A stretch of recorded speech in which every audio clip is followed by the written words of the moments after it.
Hello, welcome back to part 24 of Ranking of Saturn. Today we have 3 more games to rank. We have a shooter, a 2D fighting game, and a tennis game.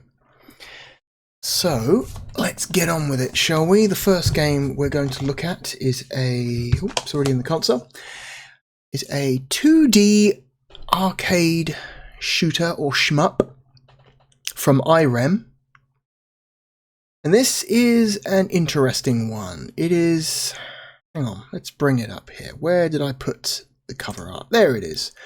First game we're going to look at is In the Hunt from IREM.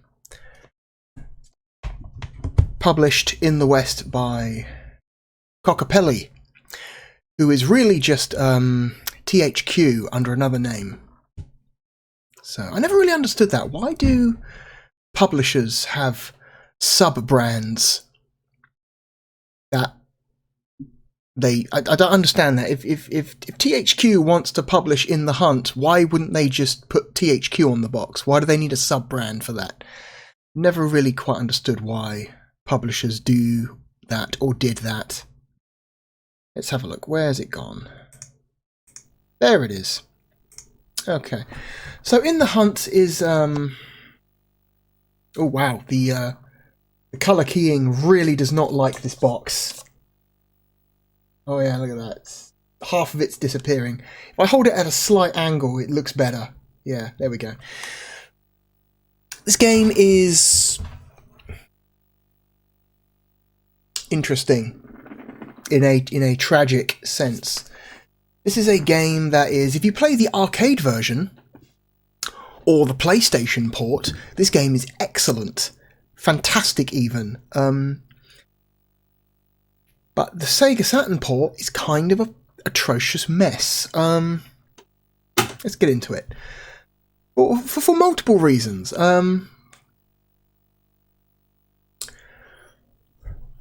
First reason, and maybe the most damning reason, is the Saturn port of this game has problems booting at all. You feel like whenever you boot this game up for the first time, it's basically a coin flip if it successfully launches, or if it gets stuck. There's the Cockapelli logo. Just THQ under a different name. But yeah, it feels like a coin flip. Okay, we're going to make it. It really feels like 50% of the time when you boot this game, it fails to make it past the Cockapelli logo. And then it just goes to a black screen, and then it stays there forever, and you have to restart the console. So, luckily for us, it made it.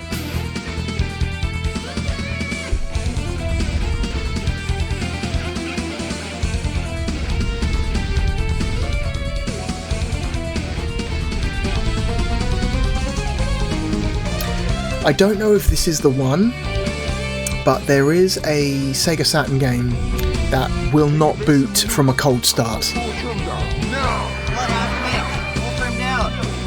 I don't remember if In the Hunt is the game that does that, but there is definitely at least one Sega Saturn game that will refuse to boot from a cold start. You have to start it from the BIOS. Full speed ahead.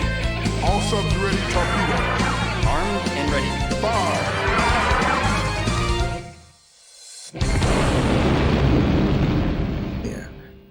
Luckily the game, once if you make it to that little FMV sequence, you're home free. The game is going to boot to the title screen, but that Cockapelli logo, coin flip, man, 50-50 chance if it's going to make it past it. Apparently that depends on like the model of Saturn that you're using. Supposedly it's a problem that's worse on Model 2 variants. Apparently Model 1 Saturns are more reliable when it comes to booting this game, but there's just something about this game, the way it was coded, that makes even starting it a challenge. Oh, That is an unpleasant noise. I do not like that noise. So here's what we're going to do. This game is very difficult. It's very difficult.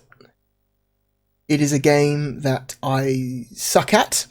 Like, I like shooters, but I'm not particularly great at them. And this is a game that is considered, even by a lot of shooter fans, to be unreasonably hard. So what we're going to do, in order to see as much of this game as possible, I'm going to cheat. I'm going to make use of a cartridge. It's called the Sega Saturn All-in-One cartridge. And it is very, very useful. It's basically a replacement for the Action Replay cartridges that are getting harder and harder to find. So this should boot into the cartridge. Yeah, there we go. The Pseudo Saturn Kai. It's a cheat device. It is also more commonly used as a way to boot non-legitimate copies of games. I have never used this before. Every single game that you have seen me play in this series has been from a legitimate physical copy. I am only using this in order to use its cheat functions.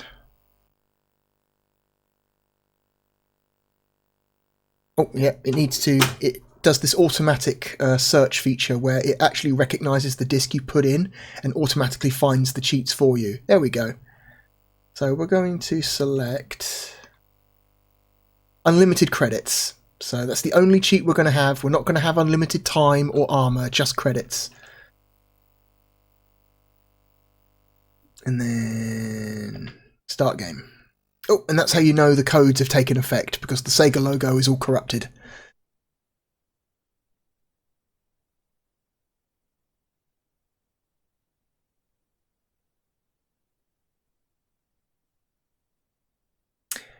Also, sometimes this causes the game to lock up as well. So I think that is in fact what has happened. All right, I tell you what, I'm going to have to hit reset on the console because it's a hard lock. I'm going to pause recording here and we will come back when I have successfully booted the game with cheats. It might take 1 or 2 attempts. Okay, I'll see you then. Okay, welcome back. I have successfully made it past the hard lock gauntlet of both the cheat cartridge and the Coccapelli logo. It took about 3 attempts, but we finally made it in. Oh my god. So even though we have unlimited credits, I'm still going to put the difficulty down to easy, or I'm going to... It's all up to madness. Who the fuck would play this on madness? I'm still going to put it down to easy, because otherwise I'm going to be dying almost constantly, and that's no fun. That noise is really unpleasant.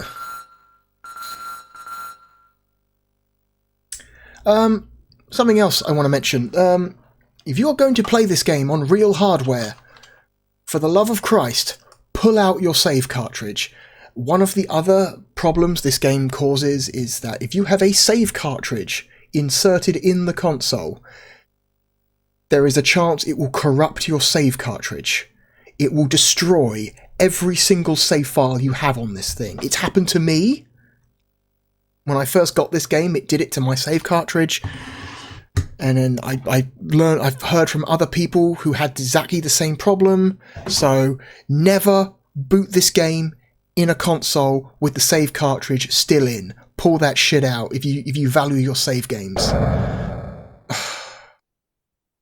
This game is kind of a mess. Which is a shame, because it is visually stunning. This is a stunning game. It's just the quality of the Sega Saturn port is fucking atrocious. Alright. Stage 1, the South Pole.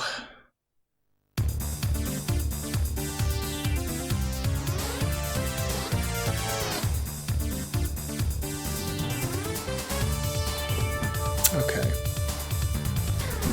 So A button fires torpedoes, B button fires missiles and depth charges, holding down the C button fires everything at once. So you're this little submarine, and you're on a mission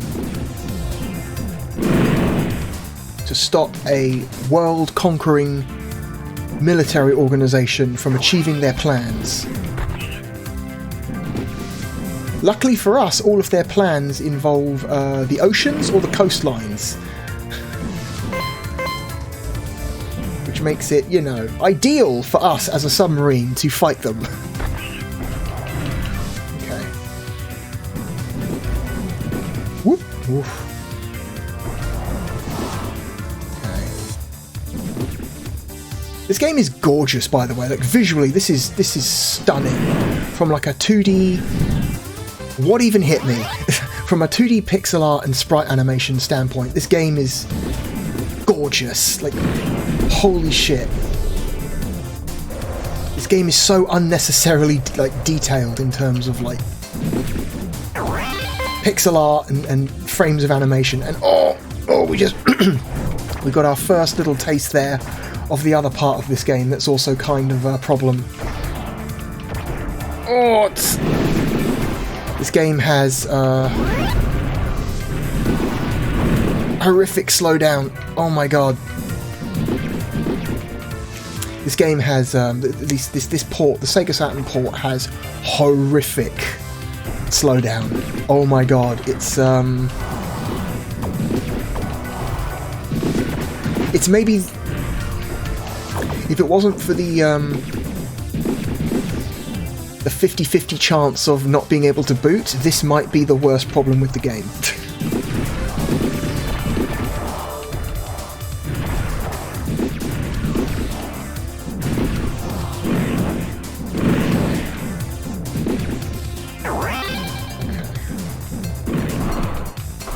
Okay, we got the aimable anti-air guns now. I actually kind of prefer the missiles, but oh well.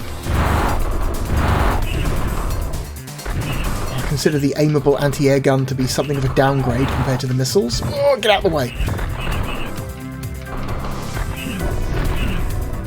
Okay, we need to take care of this this iceberg in front of us. So we need to hit it with torpedoes, and it's going to cause the frame rate to absolutely die for a few seconds here. The game just cannot handle its own gorgeous sprite animation. Okay.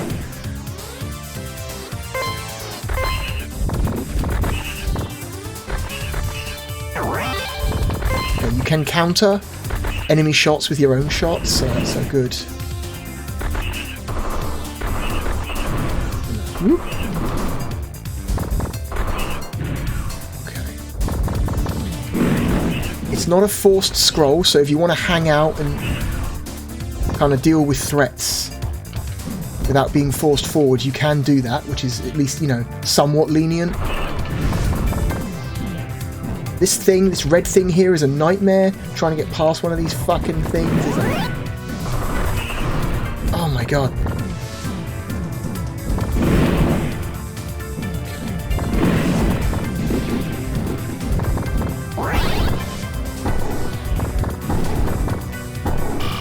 Okay, we've got ice lasers. Destroy the lasers, hang on. If you get hit by the ice laser, it doesn't kill you, but it does freeze you in place for a few seconds, which makes you vulnerable to shots. So you've got to be... Whoa! That.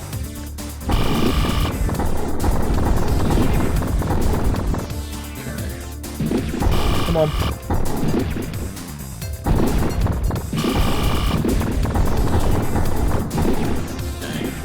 Can take our time. The game does not force us to hurry up. There is that time limit down the bottom, but that time limit is actually quite lenient, all things considered.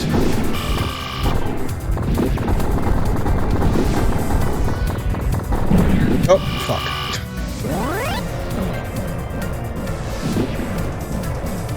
And we lost our torpedo power up, but oh well. Whatever, it's not crucial.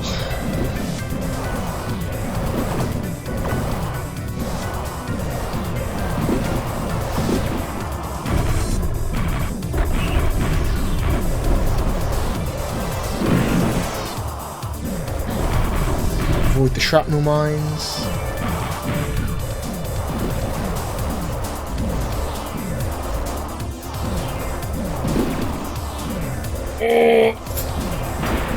Slow down.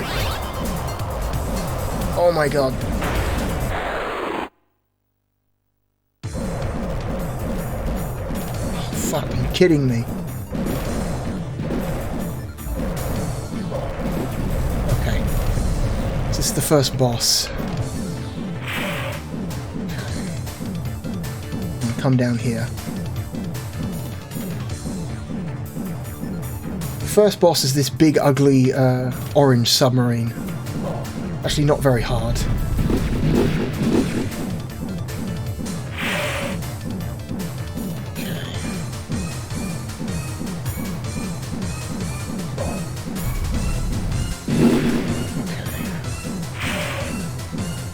This game was made by a lot of the people who would later go on to make the Metal Slug games for SNK, so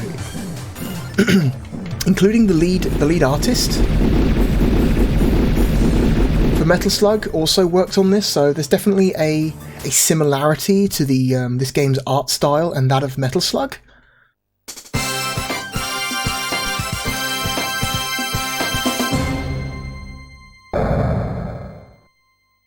So, which goes a long way to explain why the pixel art is so detailed and the animation so gorgeous. And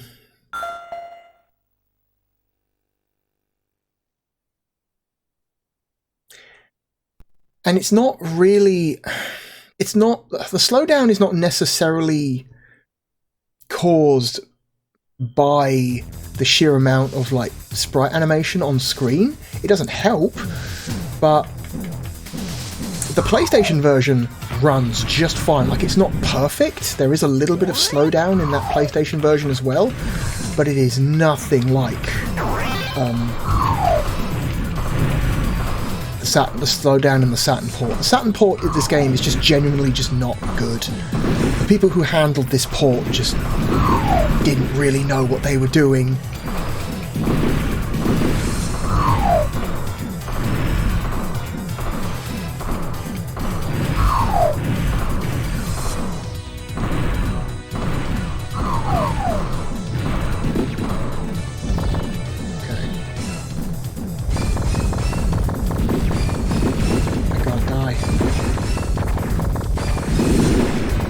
Kill it in time? I can. I killed it in time and I got hit.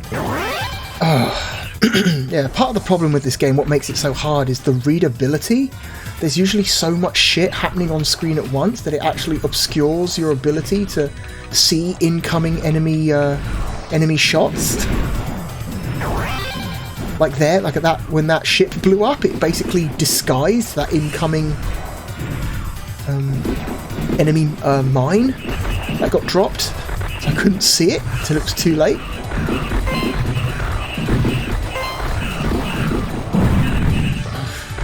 Okay.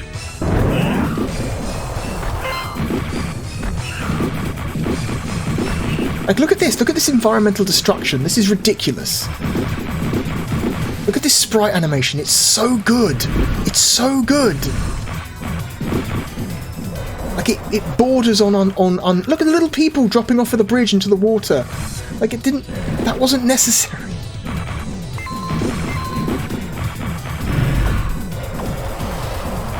Okay, wait for him to...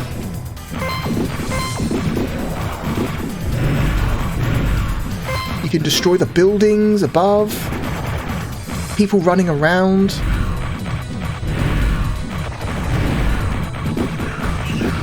Oh god. Break all the windows. It's ridiculous. It's ridiculous how much, like, stuff Not sure how I'm supposed to avoid those, but okay.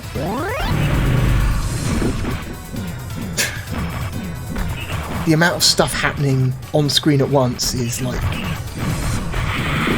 gorgeous to behold. This is maybe one of the most gorgeous like 2D pixel art games on the whole platform.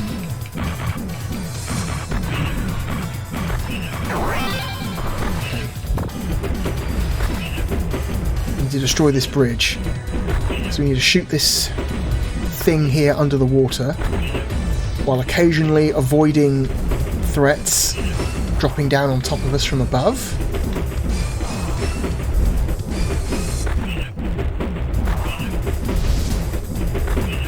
Oh god!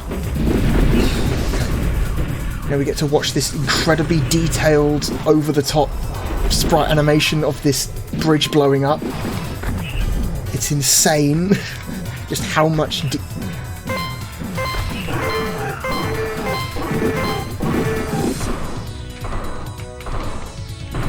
it's insane just how much work went into the like visually went into this game. Like, holy shit.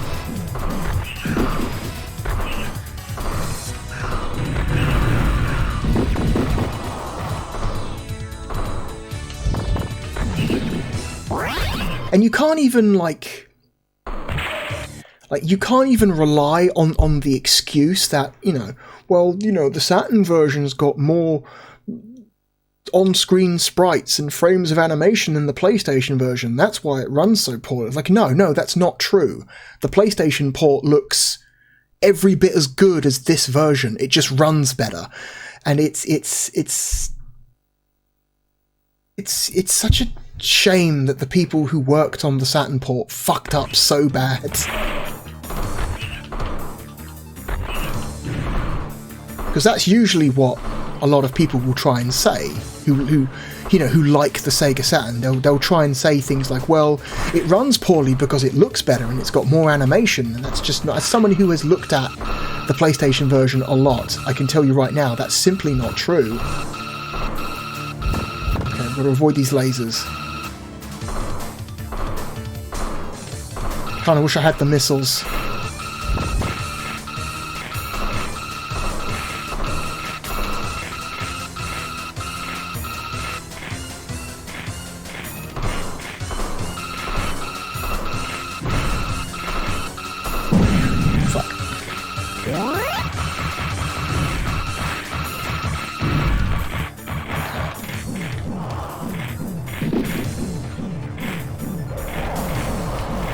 Back off.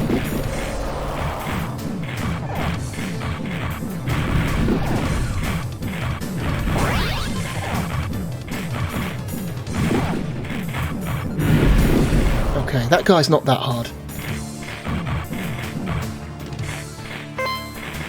Okay.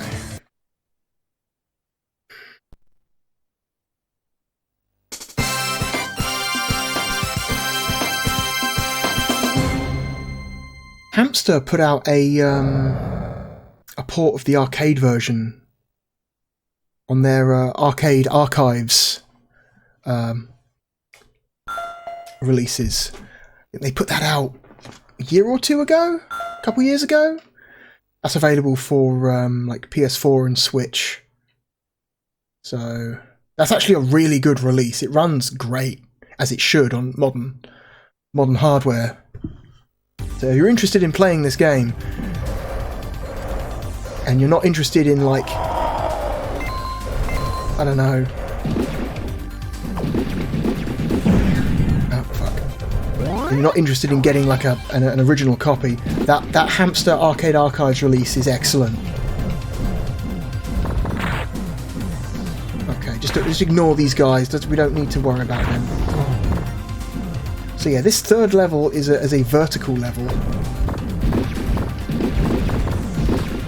We need to ascend quickly while we're being chased by this big rock man.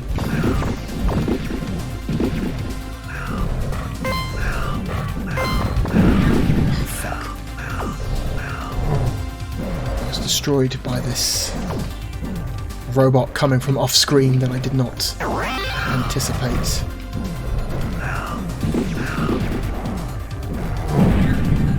What even hit me?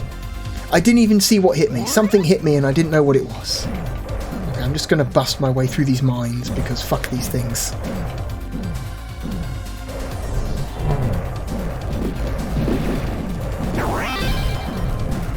Oh great, now we've got to dig our way through this solid brick. Oh, and the game's crunching, and I couldn't kill it in time.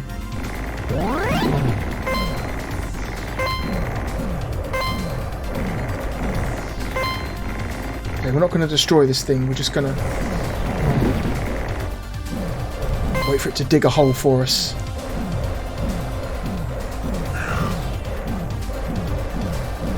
This seems like a really bad situation for a submarine to be in. I don't know about you, but if I was in a submarine, I would not want to be in this situation.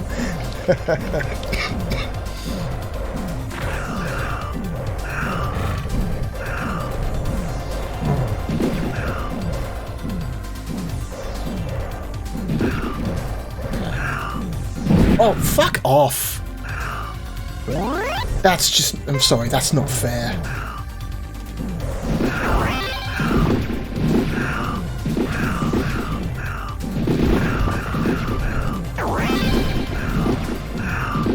More fucking mines.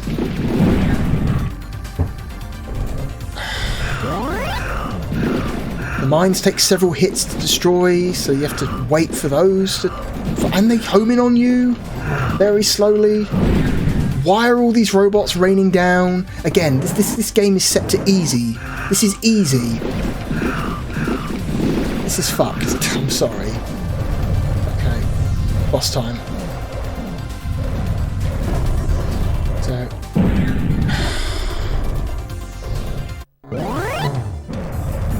So you fight this guy by using your missiles to cause giant blocks to drop from the ceiling, and what killed me? Oh, it's the block above me. Cool. Okay. Get out of the way. Oh, and the frame rate is so bad. The slowdown is so intense. And the submarine, it moves so slowly. And occasionally this third arm will come out of nowhere. And, oh, come on. Your hitbox is so big. Typically, in most shooters, your hitbox is, like, significantly smaller than your ship or vehicle. But not this case. In the hunt, your submarine's hitbox is just as big as the submarine. It barely touched me and it still counted. Your hitbox is so huge.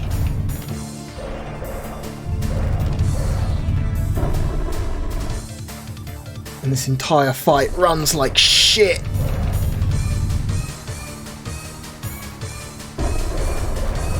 And only the two columns directly above his head have any effect. Okay, we got him.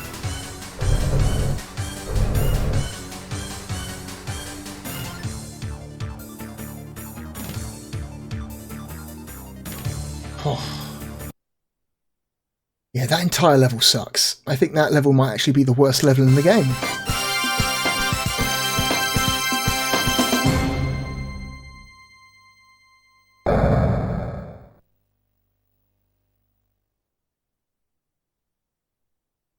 This game does have a 2-player cooperative mode, and I cannot imagine how bad the performance would be on 2 players. Like, the performance is awful with 1 player's worth of, you know, screen sprites and animation. Imagine 2 players at the same time. The frame rate would probably suck constantly. Ugh.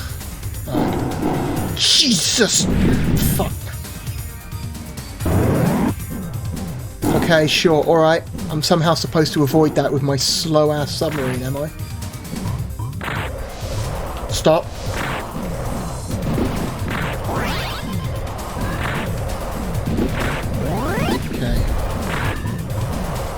these submarines that launch smaller submarines, if you go underneath them, wait for the doors to open, and then hit them in the doors.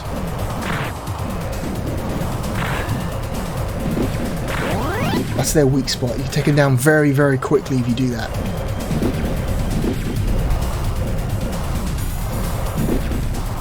Oh, and then you've got these fucking missiles. So you're supposed to kind of thread the needle through these missiles. And you can slow the missiles down or speed them up depending on where you hit them.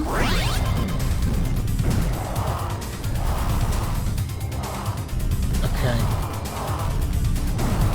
So if you hit them in the bottom, you make it speed up, and you bomb the one below you, it slows down, so you can actually like open up the gap a little bit more.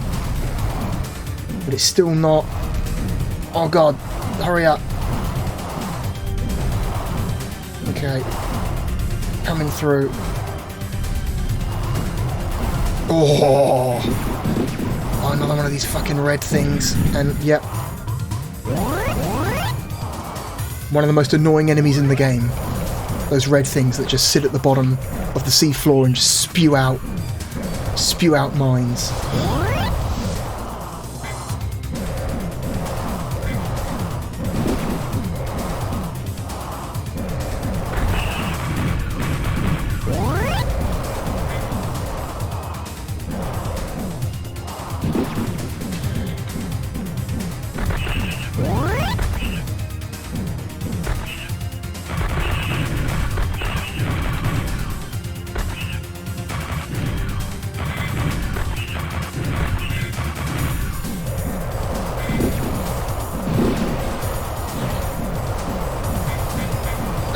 Things.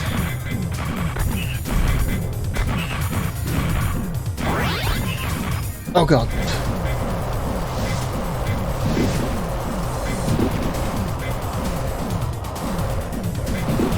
Okay. So now we've got to tunnel our way through this building by shooting it repeatedly with torpedoes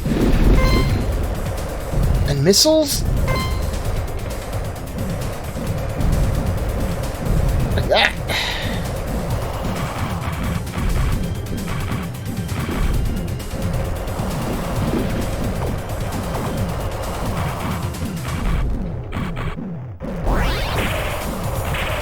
Oh god. See, I didn't even see what hit me because I was too distracted by everything else happening on screen at once. Like, this game is visually gorgeous, but also incredibly noisy and hard to, like, hard to pass sometimes because there's just so much shit happening on screen at once.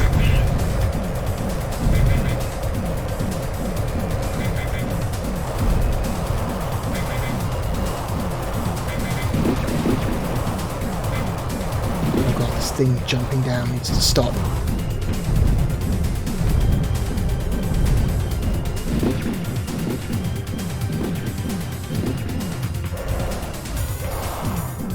I'm gonna go the low way this time, and I got hit anyway.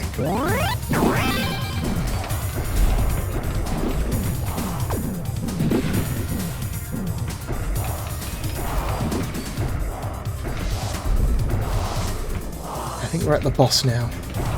Yeah, this submerged stadium. Fucking... Oh. I had nowhere to go.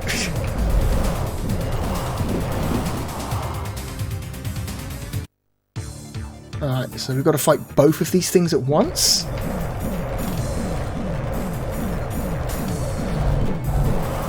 Which is interesting. Interesting idea. Oh, fuck. That's fine. So you see that little that water, like that corkscrew current that they fire. Can I make it? Oh god, that holds you in place. You can't escape if they trap you in that. You kind of want to get out of that as quickly as possible. Oh my god, fuck off! Stop shooting missiles. Again, this is easy. The difficulty was set to easy for this. Doesn't feel easy. Oh, don't get caught. I got caught. I can't move. Fuck.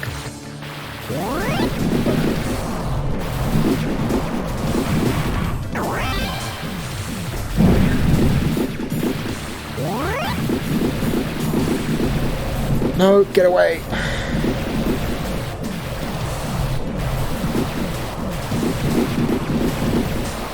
Oh god, oh shit!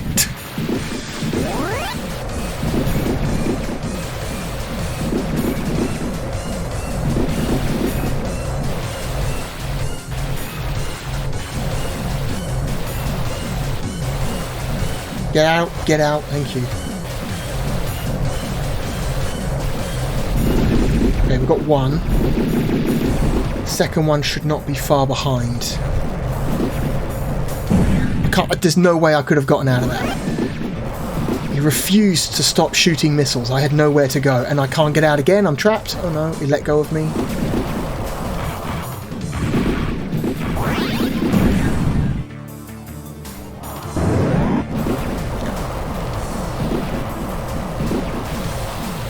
And I'm trapped again. I'm sure there is a correct way to deal with that boss, but I don't know. I feel like it would take a long time to learn.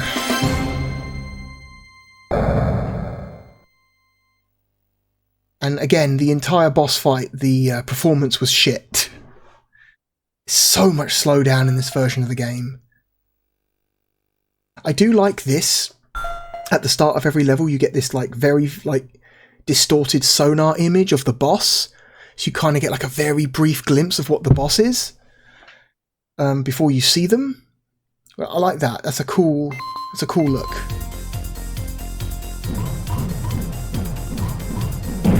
Nope.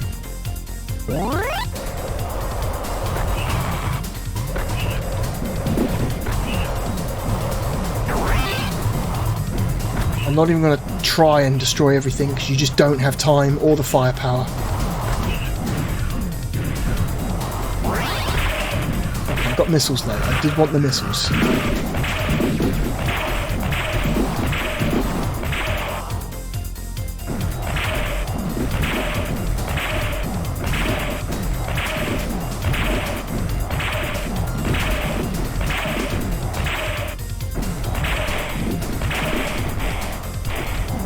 Okay, now we're inside a volcano. This is gorgeous. Look at this.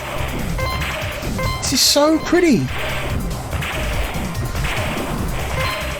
Oh god. Can I get through without getting hit?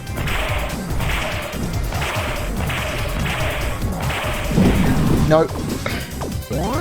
Couldn't make it. Just everything kills you.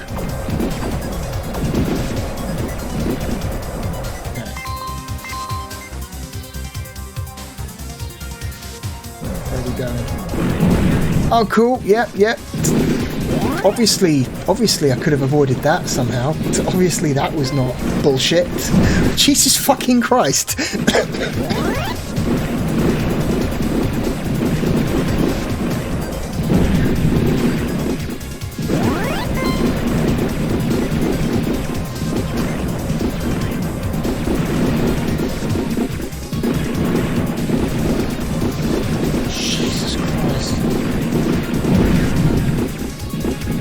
There's no time.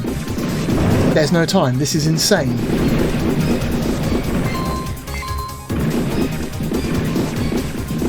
Yeah, I can totally see why even like arcade shooter fans, like people who really like arcade shooters, think this game, even they think this game is too fucking hard.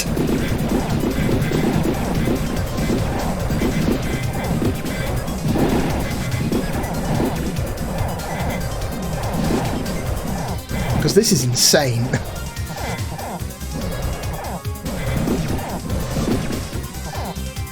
You can see why I use the infinite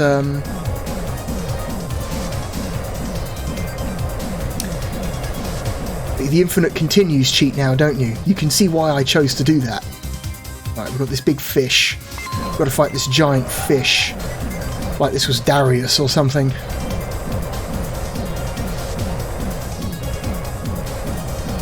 Just gorgeous. Again, gorgeous pixel art. I love as you damage the fish, you see blood start like spurting out of its head. It's like an extra little detail that's gorgeous. Okay. There's another one up there. Oh god.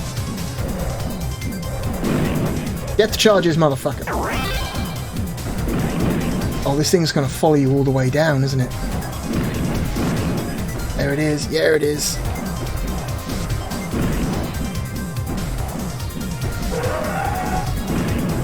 Okay, luckily this thing is not that hard to avoid.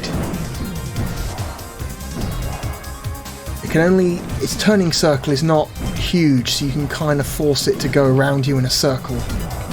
And then just constantly shoot it the whole time.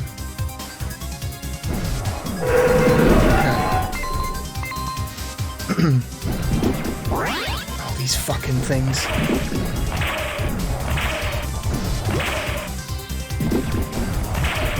Fuck.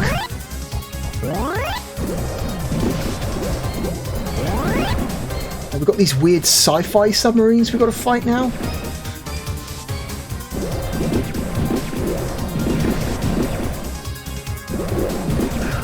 Oh my god, stop. I had nowhere to go. I had nowhere to go. This game was designed by assholes.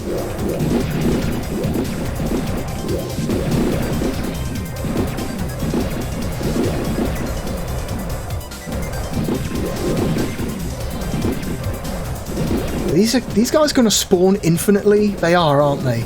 Yeah, they're going to infinitely spawn. Great. So you can't even really like hang back and destroy them.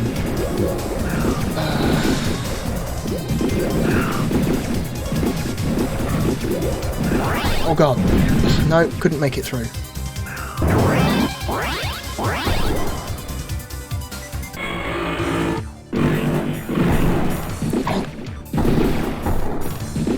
Oh, and this is maybe the worst performing boss in the whole game. This fucking three-headed dragon that shoots fire at you. How is this thing shooting fire at you? We're at the bottom of the ocean. Where the fuck am I supposed to go? I can't escape. Okay. Oh, thread the needle. I had nowhere to go. I was screwed.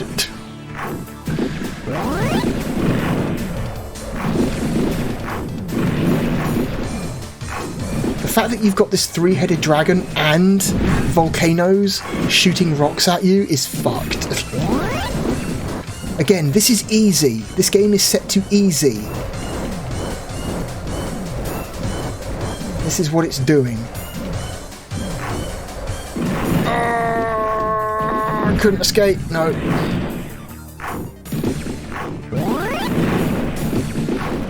This is okay. One head is retreated.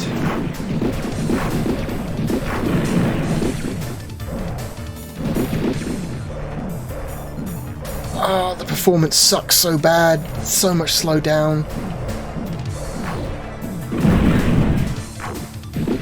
Oh my god.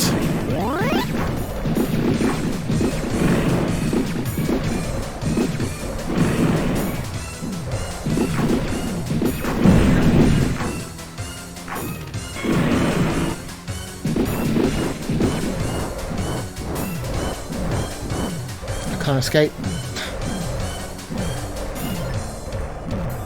What is happening? Okay, it died.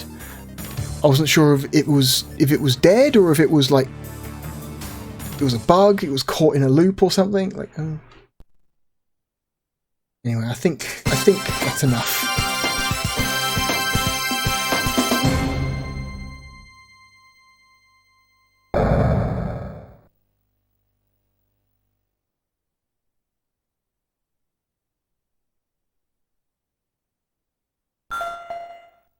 Anyway. Stage 6 is the final level, but I don't think we need to see that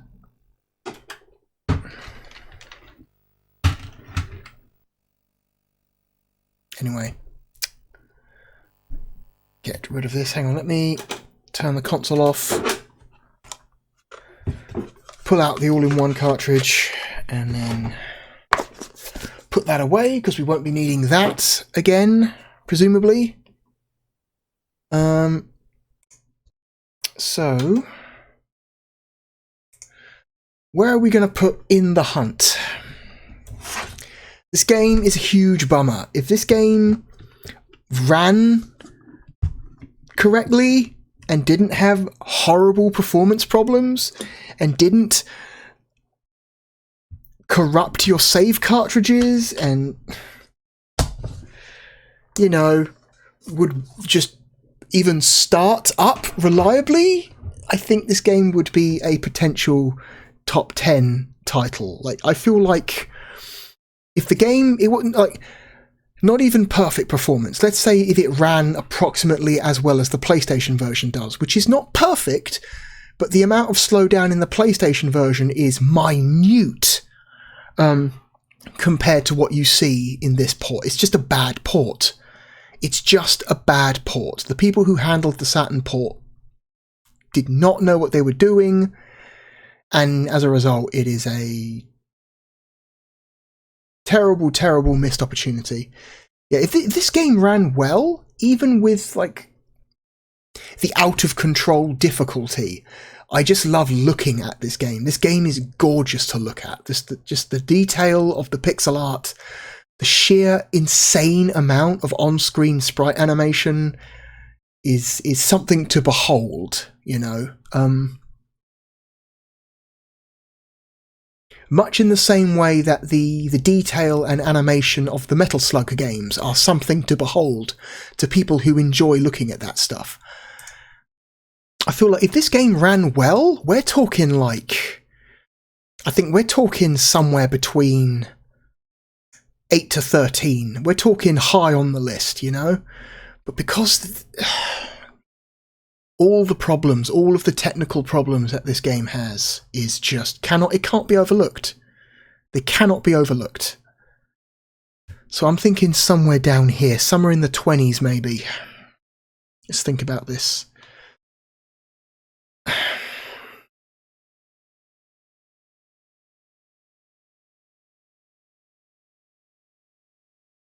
Like, okay, like Daytona USA and SimCity 2000s both have bad frame rates. But the frame rates in these games affect them less. Because Daytona USA, the Saturn port of Daytona USA was locked to 15 frames a second. This version of this game was designed to run at 15 frames a second. And so they designed around it, you know, they locked it at 15 frames a second. No matter what's happening on screen, this game runs at 15 constantly. There is no actual slowdown in this game. So the game was adapted and designed around that frame rate limitation. Which, the frame rate sucks, but it doesn't actually affect your ability to play the game. SimCity 2000 has an atrocious frame rate on the Saturn. But that's a city building game. You can pause it anytime you want. It doesn't actually affect your ability to succeed in this game. It's unpleasant and you wish the performance was better, but it doesn't affect your ability to play the game effectively. Whereas in The Hunt, it very much affects your ability to play the game effectively. Because it's just constant slowdown for minutes at a time sometimes, and it's a bummer. It's a bummer. It's such a bummer.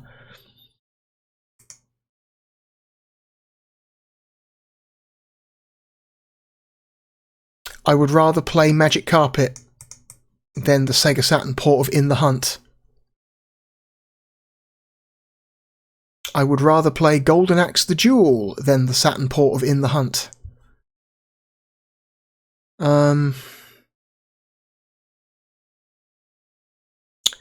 Mystaria, The Realms of Law is a better Sega Saturn game than In the Hunt. Hebereke's Papa Ito is a better Sega Saturn game than In the Hunt.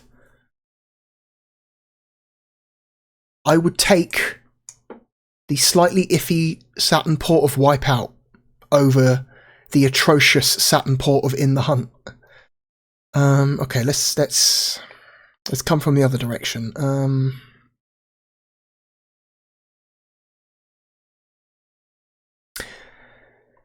As bad as it is, I like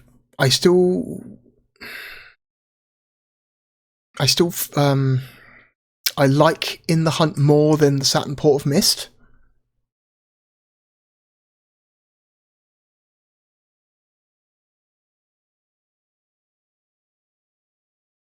I would rather play In the Hunt more than True Pinball.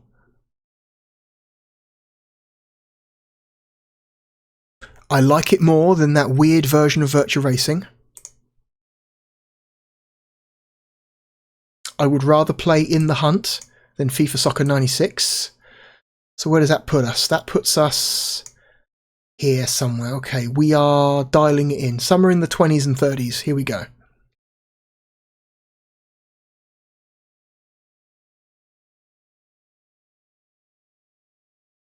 I think I would rather play In the Hunt, as compromised as it is, over F1 Challenge and All-Star Hockey.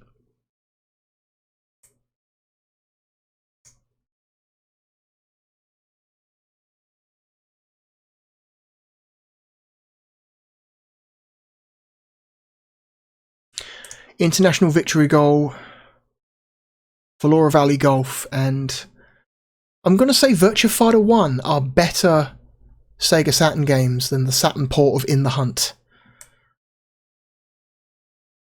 Which brings us from somewhere between 26 to 36. This is such a bummer. You know, the game is gorgeous to look at. It's such just a feast for the eyes, you know, that you just wish it wasn't such a technical mess.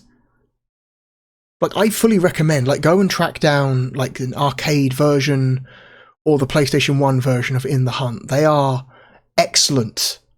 They are excellent. Still very hard, like,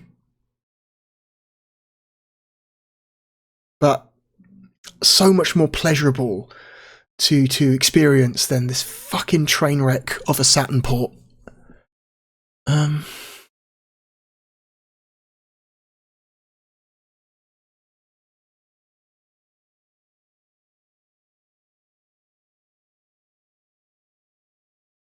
I think Shell Shock is a better game. A better experience, rather. Panzer Dragoon 1 is a better experience than the Saturn port of In the Hunt.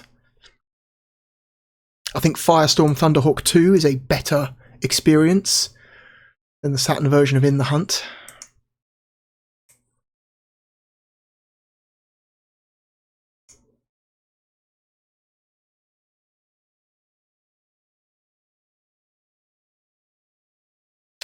I think I like In the Hunt more, despite its extremely compromised state. I think I still like it more than Baku Baku Animal World Zookeeper Contest.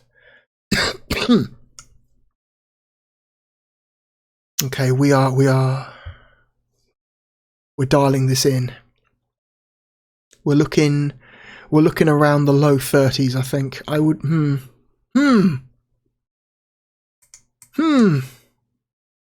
I think In the Hunt is... I would rather play In the Hunt than Hang On GP96.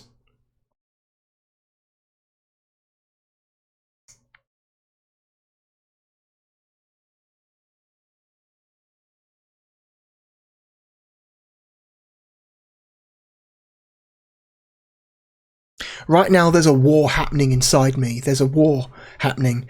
There's the half of me that fucking loves the look and style of the game, and there's the half of me that just fucking hates how much of a chore it is to play because of the technical issues.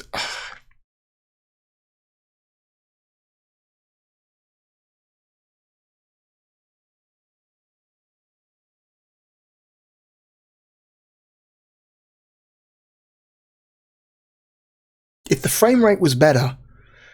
frame rate was better, it would be so much higher than this. It would be in the low teens to maybe even the bottom half of the top 10 somewhere.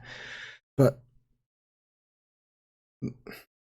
can't ignore the technical issues. There are just so many of them, and they're so serious. They're so intense.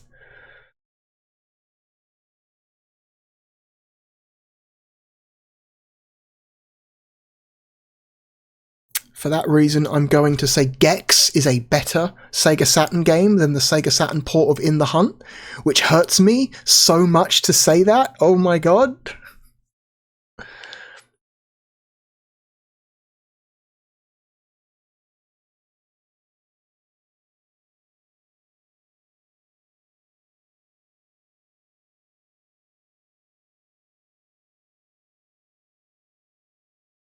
Street Fighter the movie is a better experience, is a better game than In the Hunt for the Sega Saturn.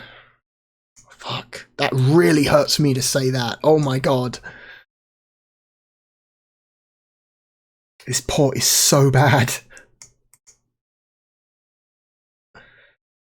I'm going to say Wing Arms is a better game.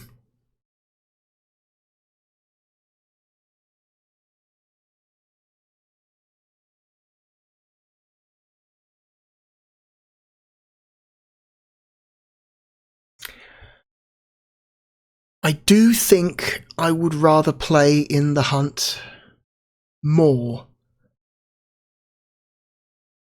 than Cyber Speedway. If I was given the choice, I think most of the time I would choose to place In the Hunt over that. So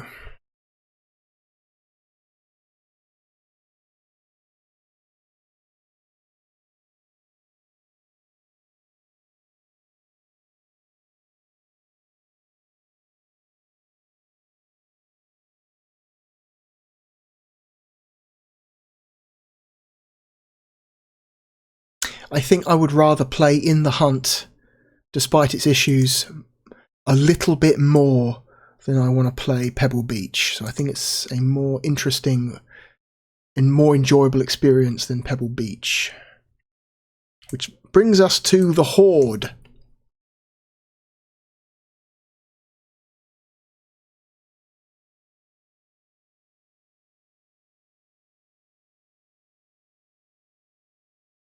Would I rather play the Horde or In the Hunt?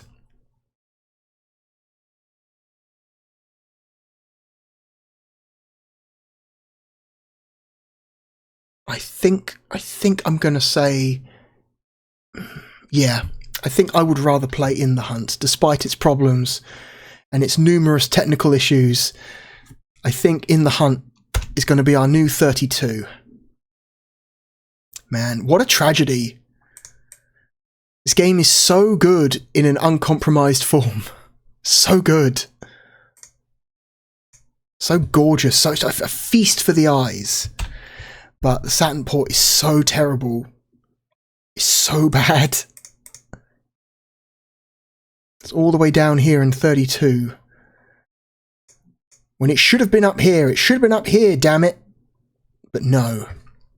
Anyway. That is our first game. It's up there. Okay. Game number 2 is a 2D fighting game from Midway. It is a sequel to a game that we have already played. Hang on, let me... Where's the box art gone? Cover art, where are you?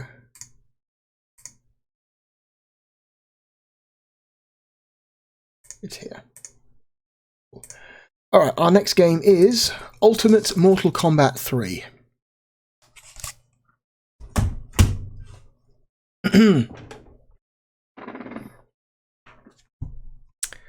So, let's close that, bring the Mage Well back up. Okay. 96 tracks, wow.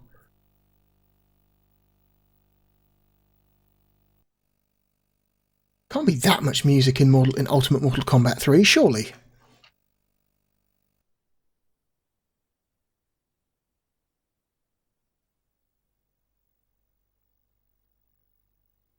Alright, GT Interactive handled this port instead of Probe. I think GT did the port. No, Eurocom. Eurocom did the port. Is the game silent? Am I not getting any audio? What's happening? Okay.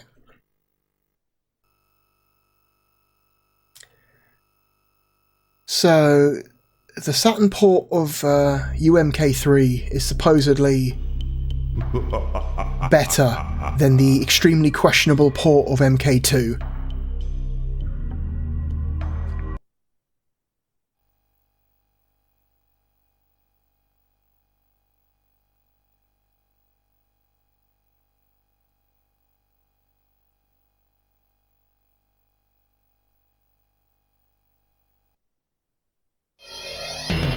Okay. Can we get to the main menu, please? I'm hitting start, please. Okay, here we go. Game configure, configure controls, sound and music, combat.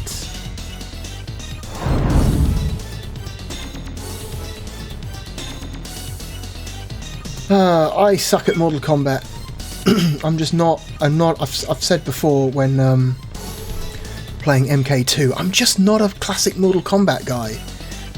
I appreciate the style of the classic Mortal Kombat games, but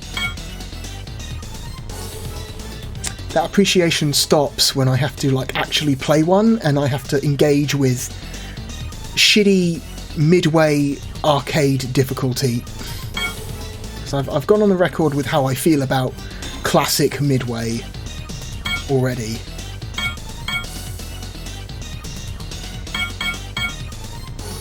And you can enable or disable the Shang Tsung morphing to help speed up load times, because if you set it to all and somebody playing as Shang Tsung transforms into a character who is not already loaded into RAM, the game has to stop, lock up for several seconds in order to load up the assets for Shang Tsung to transform into them. So, CD-ROM versions of Mortal Kombat tend to give you an option to disable Shang Tsung's morph, or at least limit him to just the opponent sprites, because those are already loaded into RAM, so those don't take as long to load. Okay. What are the controls? High kick, high punch, low kick, low punch. Well, I'm going to change these to something I'm more comfortable with. High punch is going to be... Z is going to be high punch. X is going to be low punch. C is going to be high kick.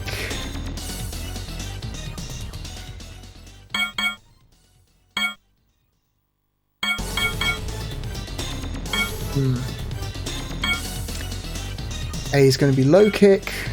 R is run. L is block. B is run. Y is block. Okay, that's weird. That's weird. That's a weird control combination right there.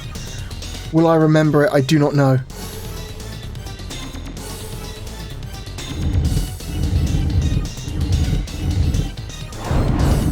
What is sound and music? Stereo on. Surely you want on for stereo. Turning stereo off actually makes the music louder, which is strange.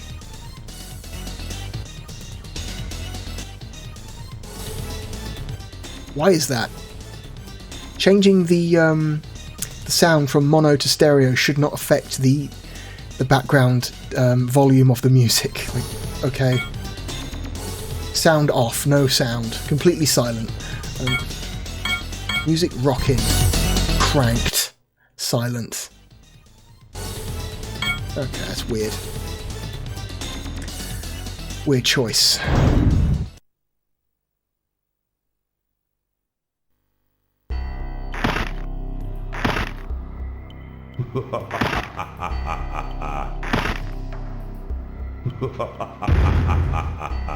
Standard single player.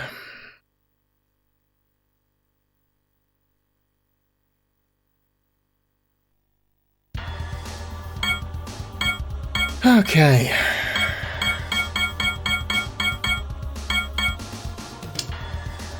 3 unlockable characters. I don't have any of them unlocked because... Okay, there's a fucking countdown. I hate countdowns. I hate countdowns on character select screens. Let me look at the fucking characters. Excellent. Oh my god.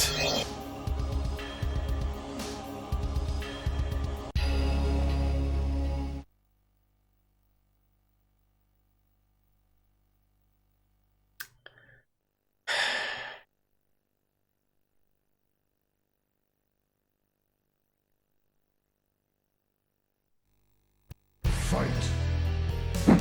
Okay.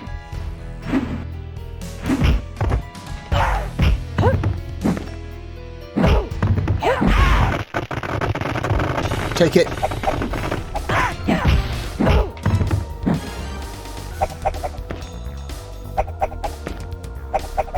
Can't run away forever, bitch.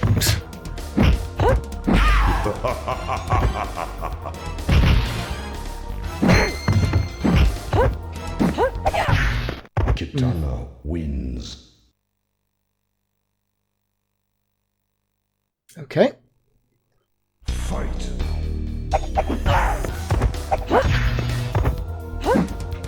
It's got that classic Mortal Kombat AI that's just automatic hard counters.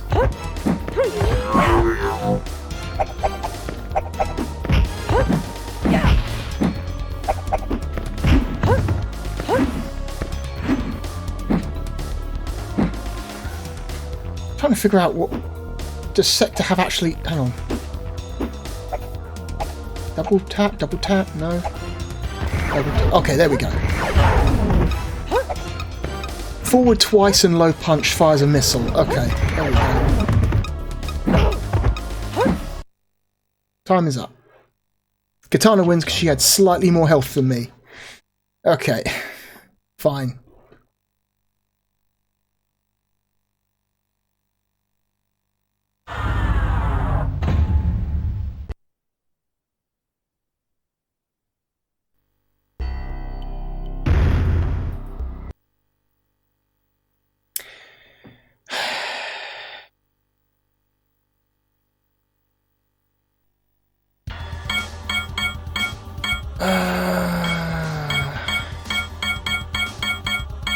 Scorpion.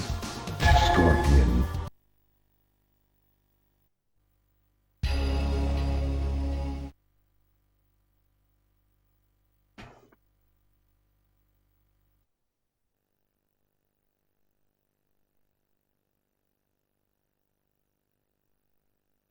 Now let's try and figure out what Scorpion's moves are, because I don't know.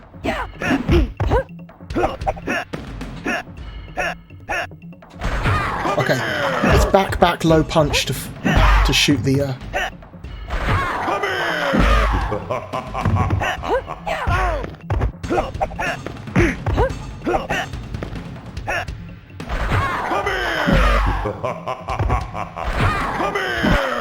Scorpion wins. Just keep doing that over and over again.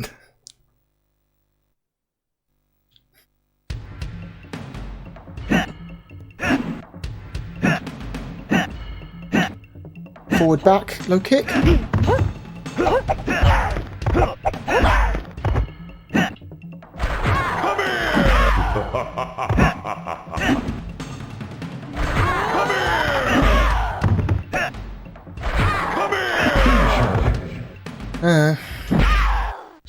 I don't know his fatalities because I don't play Mortal Kombat.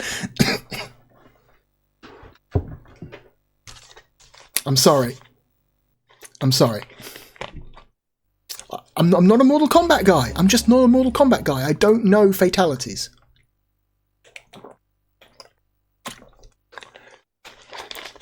I could look up maybe if, on GameFAQs, see if there are any cheats to try and... Maybe there's like a simple... Maybe there's like a fatality list?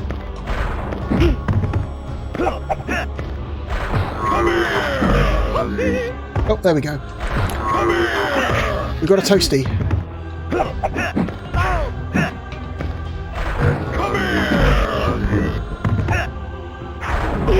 Oh, teleport.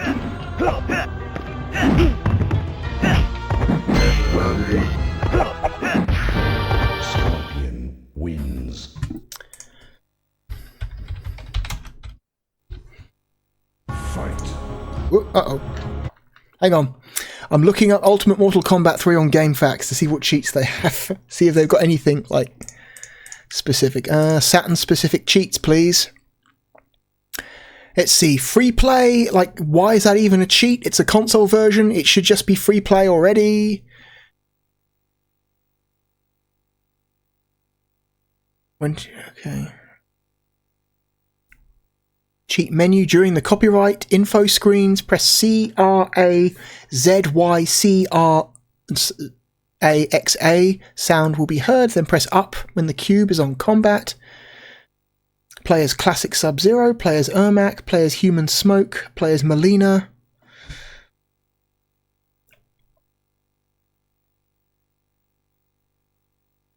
What the fuck? Versus screen messages. Oh, that's... Oof. Oh my god. That's some bullshit. Cheat menu. During the copyright screens, press CRAZYCYRAXA.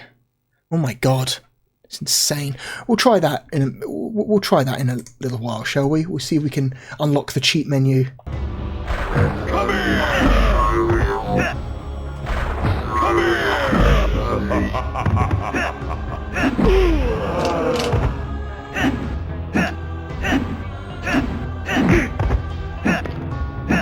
I'm trying to figure out Scorpion's teleport. Is it back low kick? Back high kick? Back high punch? Forward back low kick? I don't know them. And they change from game to game. Wins.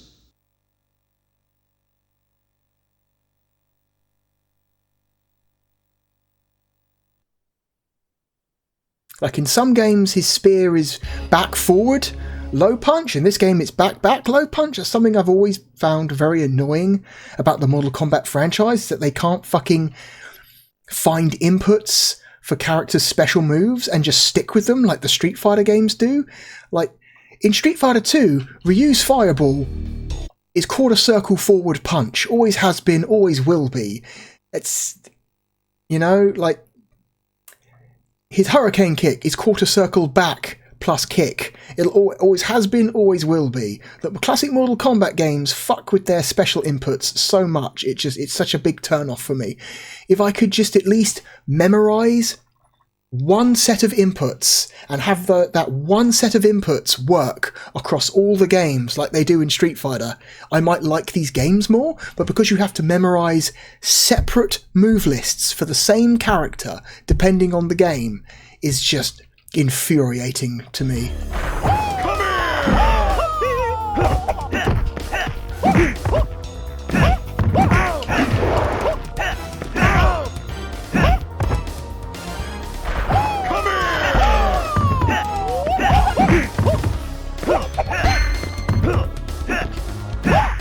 Scorpion wins. I do like the visual style of classic Mortal Kombat. That is something that, to me, will never get old. It's just intensely silly.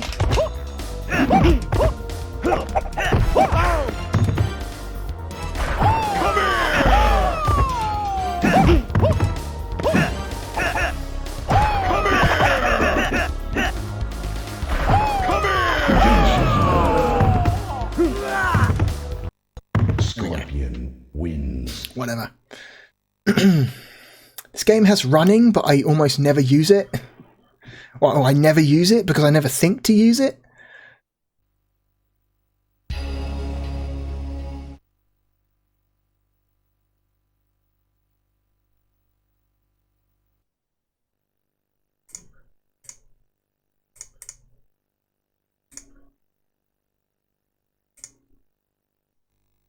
Fight. Come here! Come here!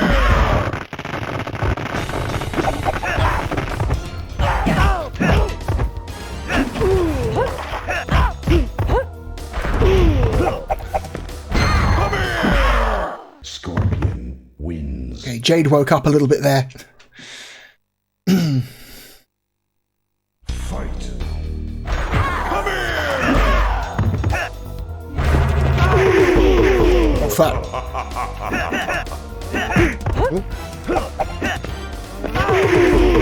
Yeah, she's going to do combos now. I'm sorry, this is all I know. Basic shit. Jade wins. That's fine. Fight. Come here! Bird. Come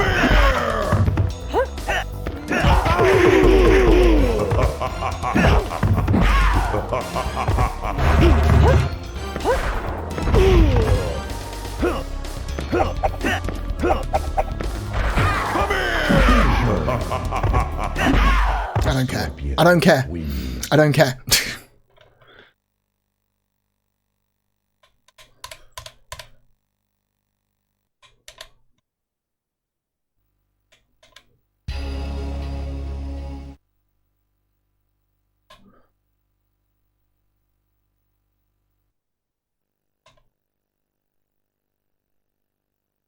I'm trying to look up a move list to see if I can do some of Scorpion's other stuff. Okay. Down, back, high punch. There we go. Okay, that's how you do Scorpion's teleport. Well done. Well done. It just immediately counters that. Just automatic counter, because that's what Mortal Kombat AI does. Shiva wins.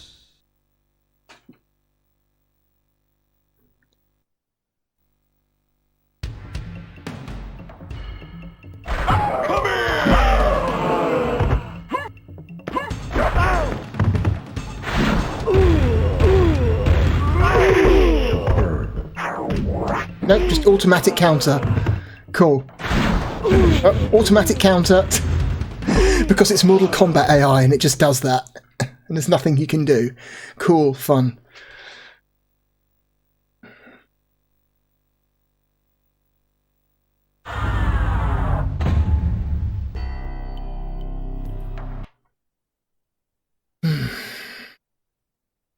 So...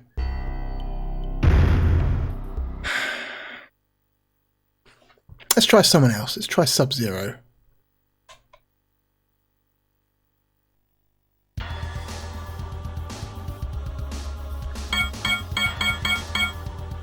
Sub-Zero.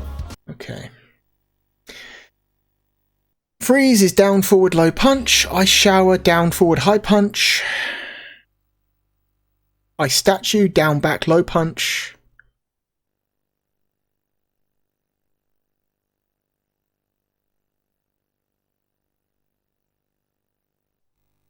Fight. Well done.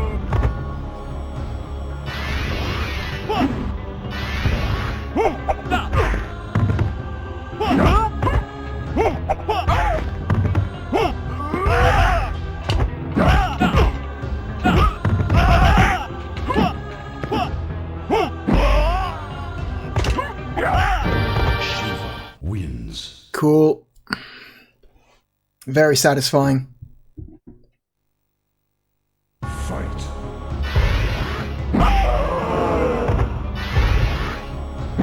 Just gonna do this. Fuck. Well done.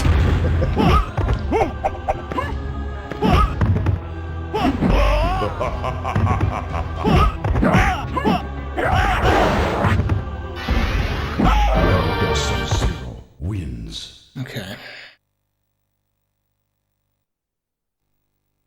Fight. Just immediate. Well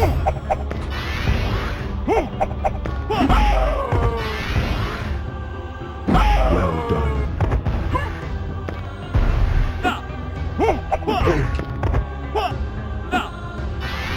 Okay, whatever.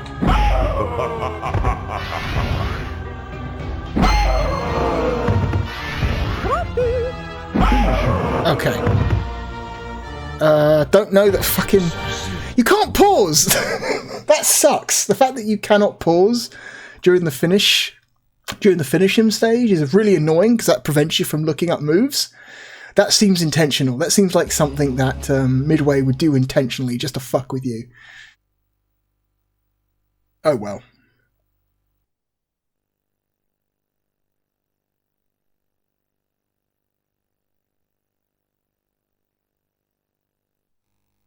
Fight. Oh,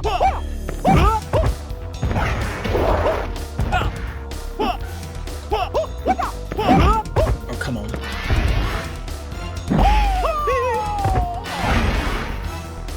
Well done.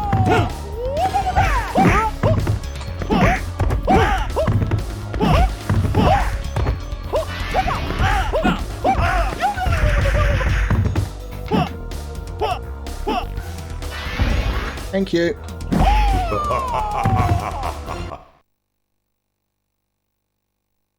Oh, that's what E stands for. E stands for endurance. How many... Smoke. Yeah. Wins. No. I was wondering what the E stood for on the ladder, but E stands for endurance. Try and get through as many opponents as possible. Round Fight. 2. Yeah, okay.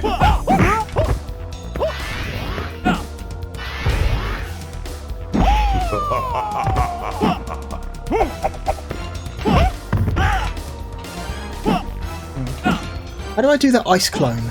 I did it a couple times by accident, but I don't remember how.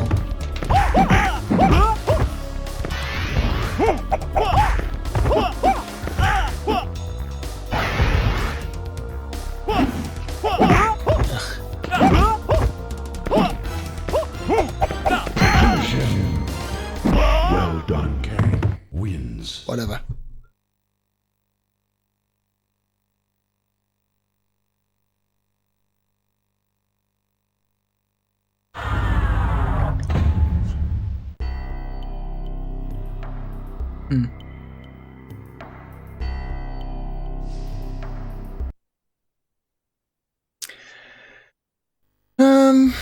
We'll try one more character. Let's try Johnny Cage. Where is he?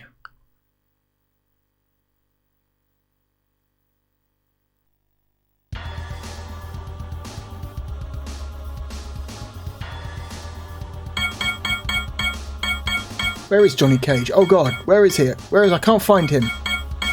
Jax. Is he even in the game? Is Johnny Cage not in this game? What the fuck?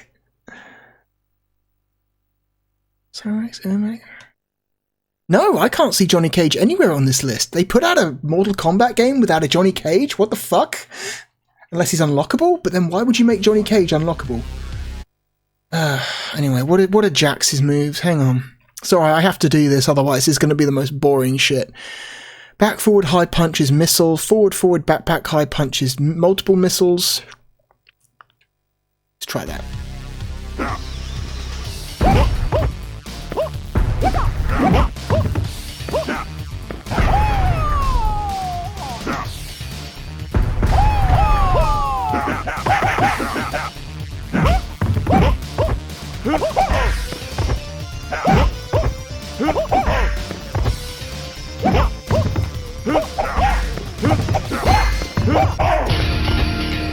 Wins.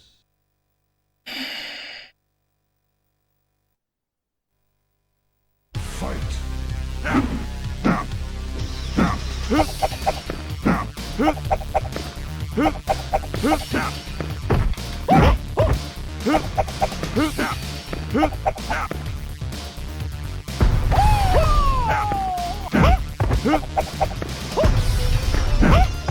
Okay,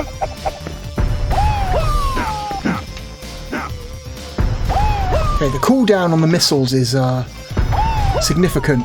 You can't use it for like a few seconds. Okay.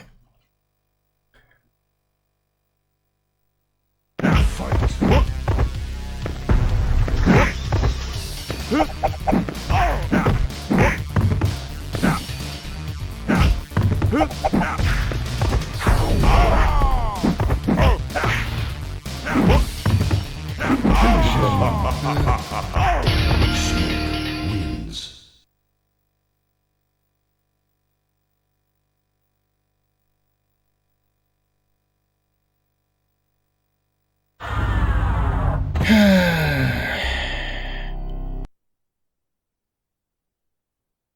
Well, let's use our last credit. Let's use our last credit and then we'll get like a game over at least.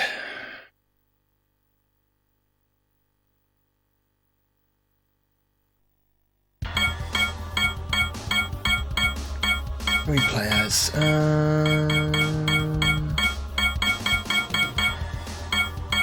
Kung Lao. Kung Lao. Back, forward, low punch to throw the hat. Down, up to teleport. Flying kick. Up, down, high kick.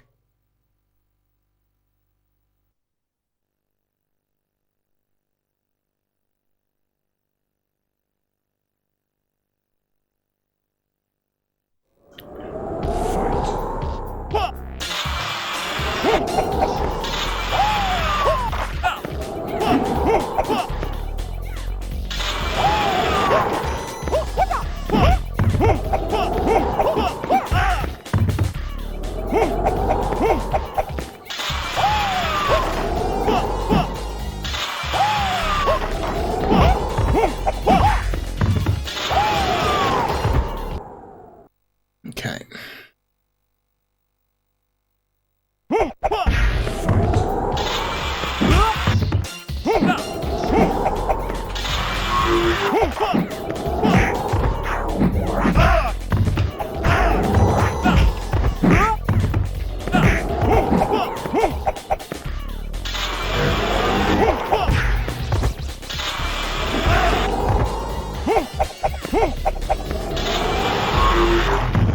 Wins. Okay.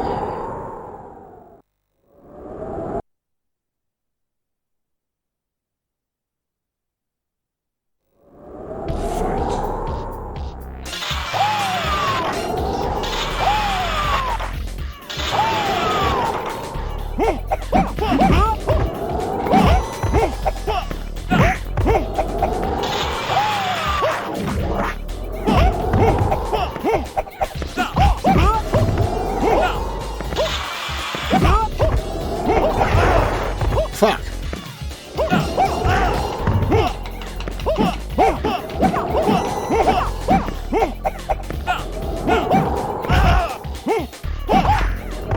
Okay, fucking hell. That was messy. I couldn't move. The fuck? I couldn't move till the guy said fight, but he jumped in and kicked me before he said fight. That seemed fucked.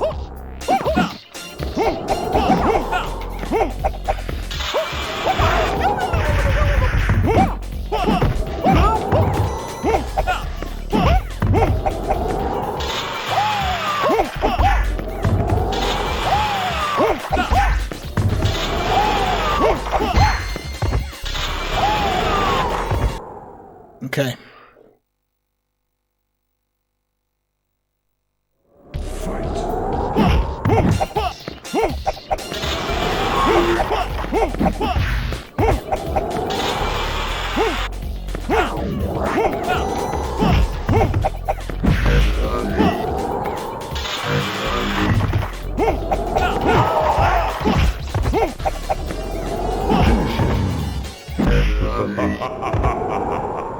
Whatever. Ugh.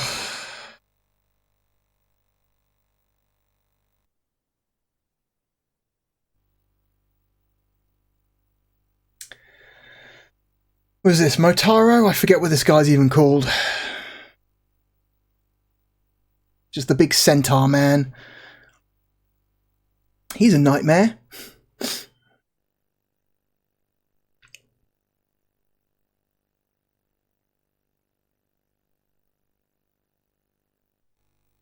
Fight. Jesus.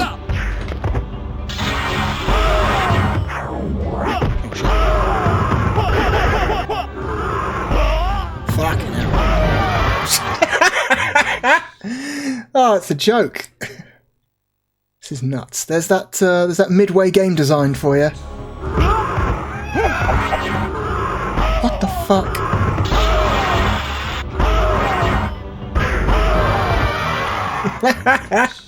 I hit him once. It just automatically destroys you. It's wow. Fun. I don't fucking know. Not a clue what this even does. Don't make me laugh. Don't know any, don't care. Yeah, that's Mortal Kombat 3. I think we're done. I think we're fucking done. I don't care about the cheat menu. I think I just want to stop playing because holy shit.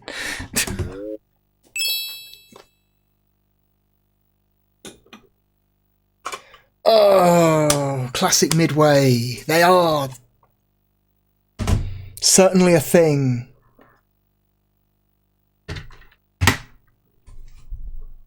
Nah, not a fan. Not a fan of classic Midway. Okay. Let's bring up the list. Well, here's the question. Is this better or worse than... Where even is it? Is this better or worse than the slightly iffy port... slightly iffy port of Mortal Kombat 2? So I didn't notice any weird hitching in this version of the game, unlike Mortal Kombat 2 does. If you don't remember, Mortal Kombat 2 will occasionally the game will like momentarily like hitch for a like a fraction of a second to like load up assets, to load up like sprite assets for a move that you're trying to do, and that's very, very off-putting and very annoying when the game does that. Hang on a sec, my camera is... I seem weirdly far to the right this video, and I don't know why. And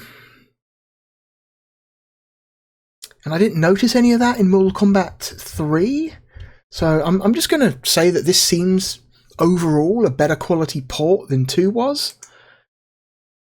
Good job, Eurocom. So I'm going to say, and then again, Ultimate Mortal Kombat 3 has... let's just call it UMK3, because Ultimate Mortal Kombat 3 is a mouthful. It's got more characters, more fatalities, if you can be bothered to learn them. Is it animalities, friendships, babalities? Is 3 the one with brutalities? I forget if 3 is the game with brutalities, or if that's Mortal Kombat Trilogy. I can't remember. So from like a sheer content standpoint, UMK3 is a better, more... What am I doing? Wrong window. A better, more full game than MK2. Also, no weird technical issues like an MK2. So I'm going to say I would rather play UMK3 more than Mortal Kombat 2. Would I rather play UMK3 or Siberia?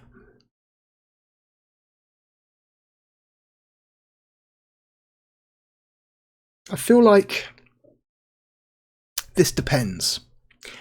If we're talking single player only, I would rather play Siberia. If we're talking multiplayer,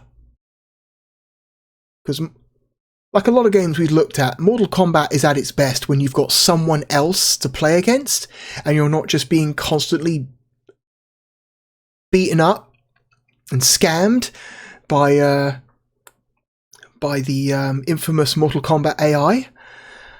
I feel like as long as you're playing against another human, Mortal Kombat is like...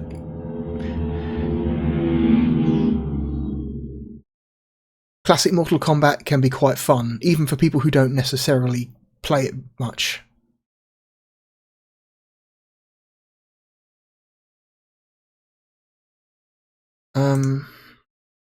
So I'm going to say, as long as we're talking multiplayer with other humans, I would rather play UMK3 than Siberia. Battle Monsters. Okay. I like Battle Monsters. I like Battle Monsters a lot. It's got a lot of charm. It's got a lot of ideas.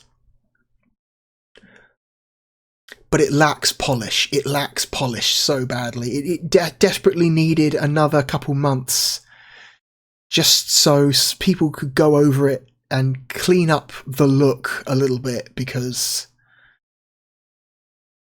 it's a fun and interesting fighting game, but god damn is it ugly.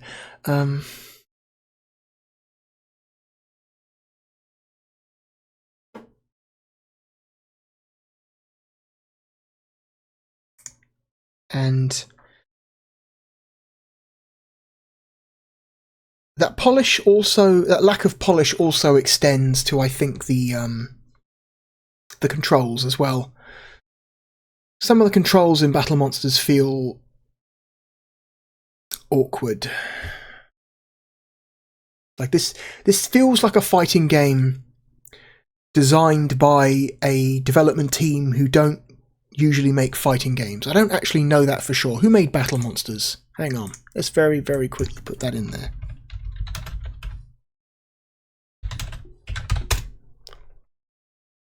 See, Battle Monsters, developed by Scarab. Scarab made... Oh my god.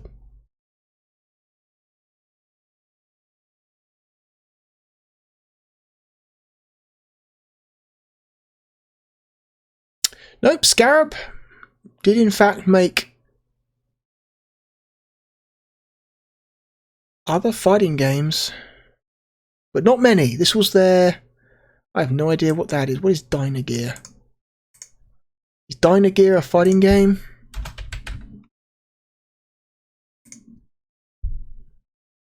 Dynagear is a fighting game. It is a fighting game where you play as dinosaurs. Okay. So it looks like Battle Monsters was their third game and third fighting game. And it was like Survival Arts looks like a... What is that? What even is that? They look like a company, a Japanese developer who looked like they existed to rip off Mortal Kombat, apparently. Because Survival Arts looks like a Mortal Kombat clone. Dynagear looks like a Mortal Kombat clone. In the same way that Battle Monsters is kind of a Mortal Kombat clone, but like with like a different twist on it.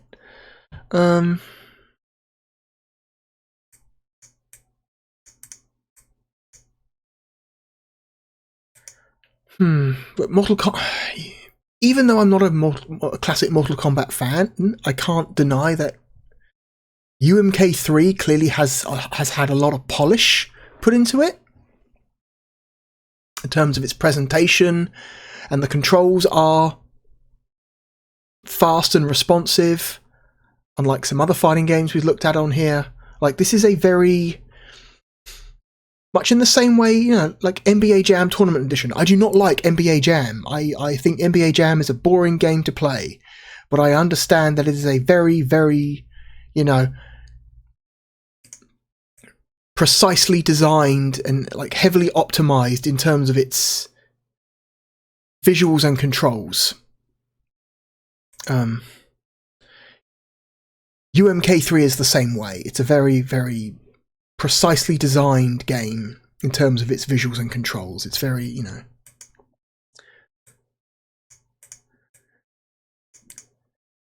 The single-player AI, the AI you play against in single-player sucks and it's no fun to fight against. But if, you know, when two humans come together in a classic Mortal Kombat game, that game is like, it's very fast and satisfying and fun, and in a way that Battle Monsters just feels kind of sloppy and imprecise at times.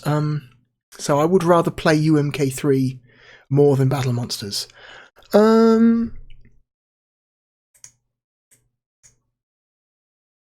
I rather play UMK3 or Titan Wars? I think the same argument applies to this game as it did with Siberia. As long as it's multiplayer and I'm playing against another human, I think I would rather play UMK3.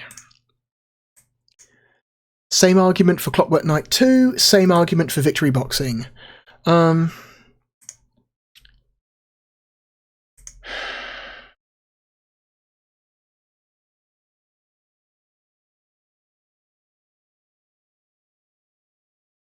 Boy, I really like the Mansion of Hidden Souls.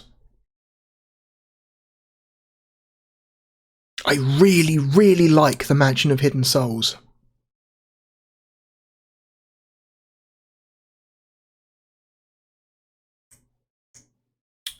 But it is a very, very slow game, and it takes time to get to the parts that are interesting and enjoyable. So I think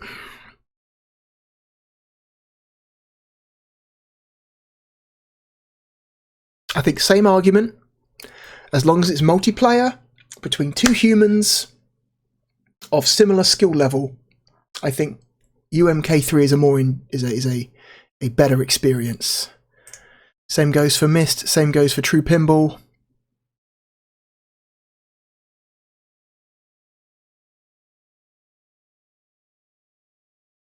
Same goes for Time Warner Interactive's Virtua Racing. Same goes for FIFA 96. Holy shit. This game is like much higher than I expected it was going to go. I was expecting it to be like, I don't know, somewhere around here. In my mind at the start of this, I was thinking it's going to be somewhere here, but we are going on up. Oh my god. Yeah, multiplayer, another human, similar skill level. I would rather play UMK3 than F1 Challenge. Same for NHL All-Star Hockey. Same goes for Baku Baku Animal. Oh my god.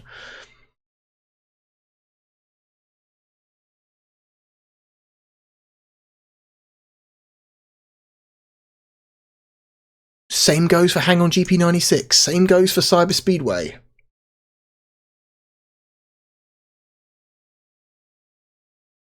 Nothing like... I don't know.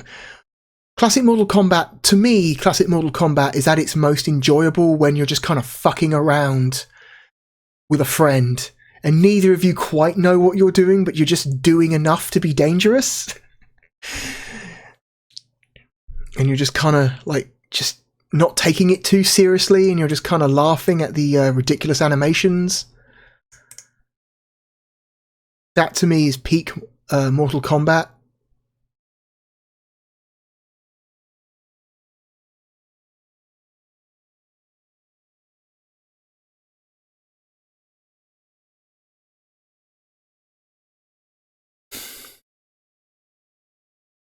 I would rather play, yeah.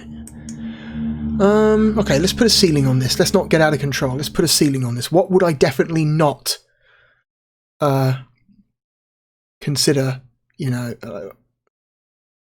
rather, what would I definitely consider better than UMK3? I think, well, personally for me, I would rather play Wipeout than UMK3. Even the slightly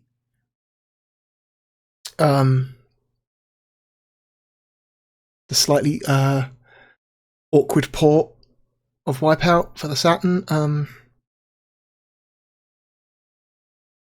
I would personally rather play Virtua Fighter 1 than UMK3. I know that's going to make some fighting game fans like gasp in horror, But I prefer the fighting system in Virtua Fighter, even at its most, you know, unrefined, to Mortal Kombat.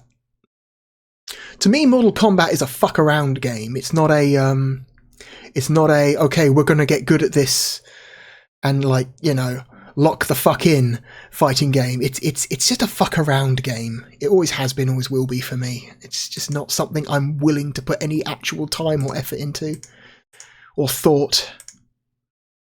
I would rather play Panzer Dragoon 1 than Ultimate Mortal Kombat 3. I would rather play Firestorm Thunderhawk 2 than UMK 3.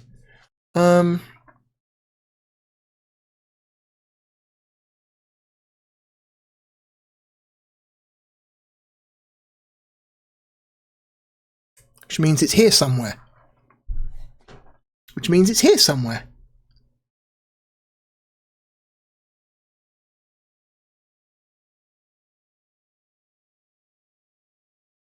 Call me insane, and many people have, but I would rather play Street Fighter the movie than UMK3. Because, I don't know, it's a game I can actually play, and a game that existing fighting game skills transfer over to, even, you know, if only slightly. Because, like all Street Fighter games, the move lists are mostly identical to all other Street Fighter games, so shit just carries over. I am fully aware that in some ways Street Fighter the movie is just kind of ripping off Mortal Kombat in terms of its visual style. But I don't know, I think I would rather play Street Fighter the movie, because I just don't like the fighting system in classic Mortal Kombat games. I just don't. And this is my list, and I can do with it what the fuck I want. I'm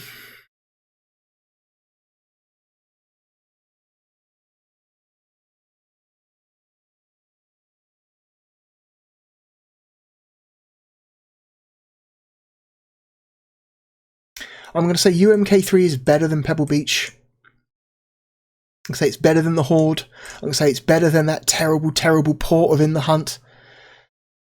I'm going to say it's better than Wing Arms. Actually, hang on. Let me think about this. Is what I said earlier actually true?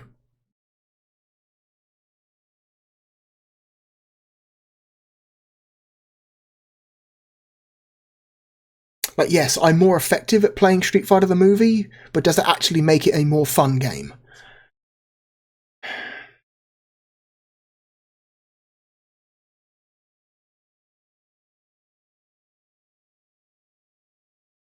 I don't know.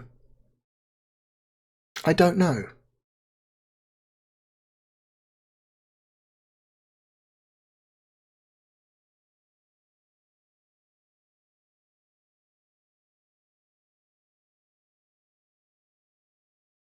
I don't know, actually. This is...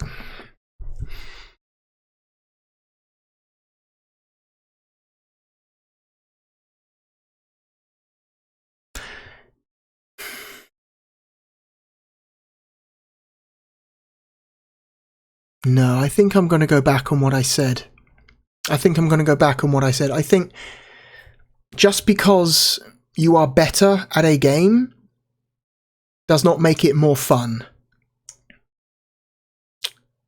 UMK3 has a style to it. It's got style. It's got that visual flair that and precision and care that Street Fighter the movie just doesn't. And I might be more familiar with the move lists in Street Fighter the movie, but I can't deny the fact that this is just kind of at the end of the day, this is an extremely like, the way it plays is really just an extremely heavily compromised, fucked up version of Super Turbo, which is not really what you want. So yes, while I may be more confused and easily frustrated by UMK3. I think all in all, I think it is potentially more enjoyable, even for me, than Street Fighter the movie. But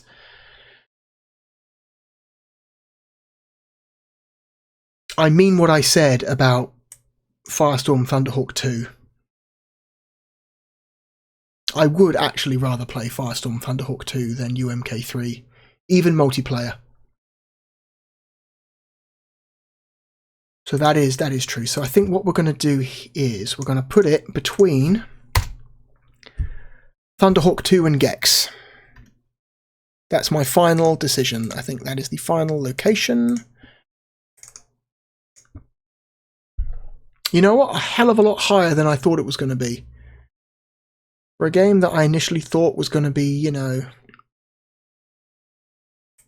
here somewhere, for it to make it all the way up to 29 is impressive.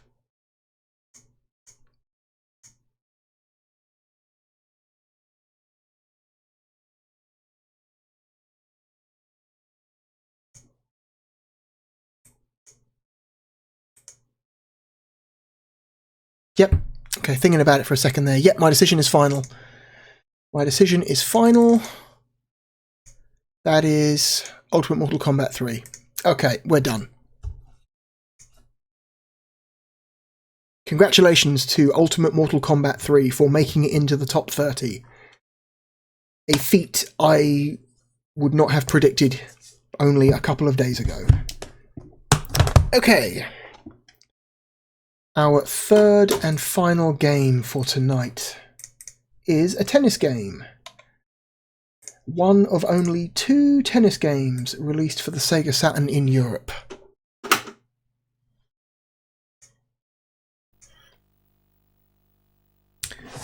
And that game is Virtual Open Tennis. And my colour keying really does not like this cover art, but you can see it up there. One moment. There we go. My throat's feeling better lately. It's not as bad as it has been the last couple of weeks, but it's still not 100% just yet. I'm still occasionally coughing.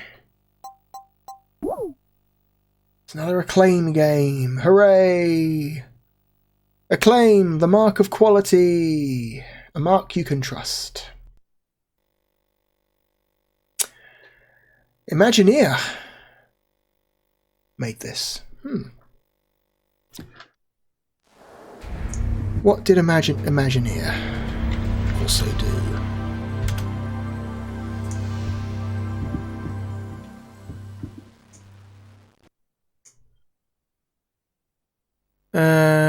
A Japanese company.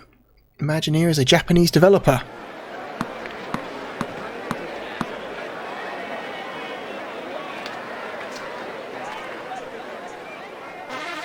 They've done a lot. Imagineer has done a lot. Oh my god.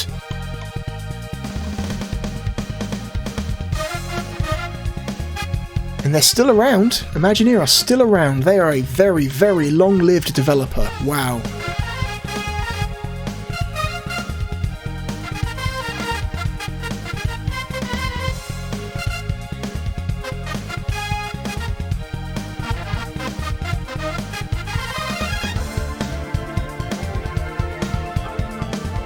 Very interesting. They've done a lot. Mostly for, in the early days at least, for Japanese microcomputers, like the PC-98 and the X68000, and the FM Towns and stuff like that. A lot of ports of Western games to Japanese computers by the looks of it. Virtual Open Tennis. That was a very dramatic intro video.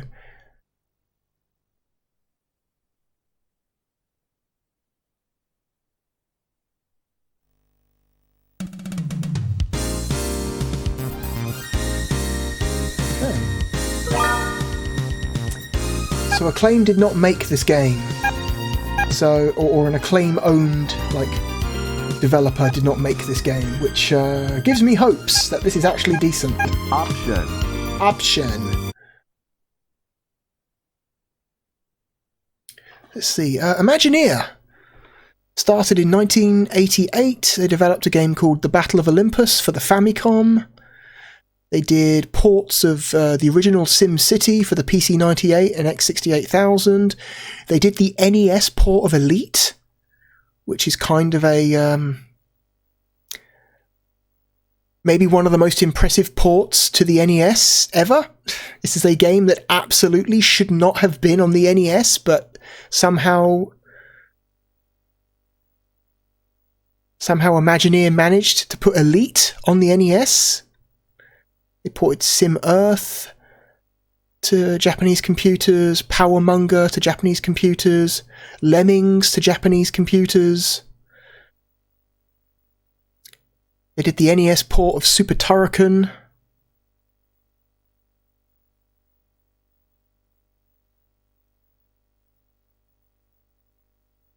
The NES port of Kickoff. Yeah, they're doing... Populous 2 for Japanese computers. They appear to be a company that specialised, for a very long time, specialised in porting Western games to Japanese platforms. Megalomania got an FM Towns port, which is funny to me. Like, what?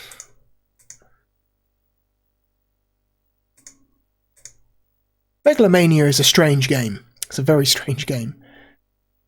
They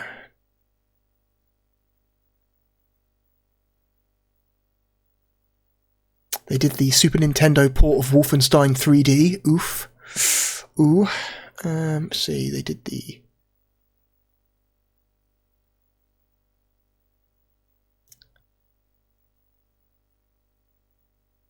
Yeah, they did a lot. They've done so much. All the way through the 90s, all the way through the 2000s. Their most recent game is Fitness Boxing, featuring Hatsune Miku for the Nintendo Switch. So that's their most recent release, March 2024. So they are still going. Good on them. Good on Imagineer. Beating the odds and still doing business after more than 30 years in the industry. Let's see, Mark? What is this? What is Mark A, B, off? What? I don't even know what that is. Voice test. Fault. Double fault. Let, net, out. Deuce. Advantage server. Advantage receiver. Game server. Game receiver. Game set server. Game set receiver. Tie break. Love 15. Love 30. Love 40. 15 love. 15 all. 15 30. 15 40. 30 love. 30 15. 30 all. 30 40. 40 love. 40 15. 40 30. Yeah.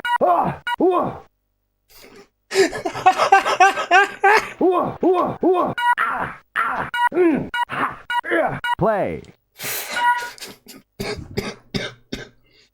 There's some very intense noises there. Play. Game over. Fault. Okay. Alright. Let's play some actual tennis, shall we? Let's do a little bit of training, shall we, first? Make sure I know exactly what I'm doing.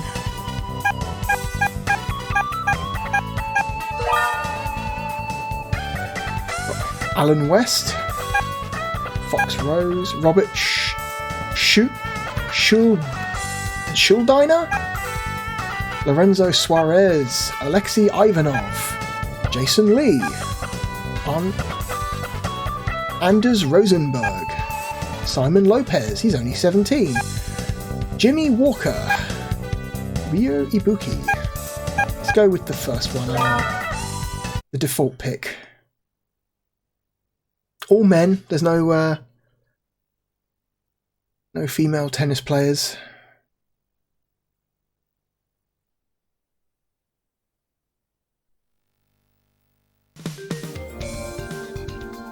Okay. Relatively detailed.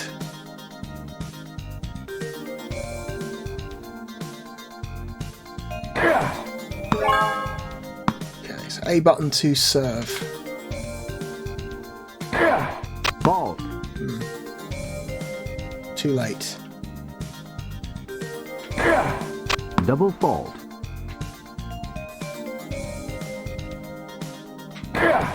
Fault. What?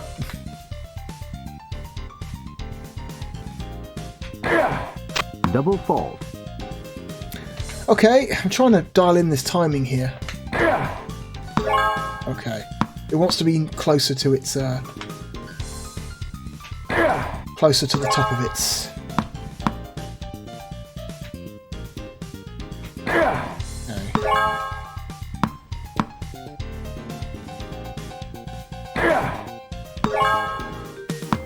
Wonderful. Excellent. Perfect.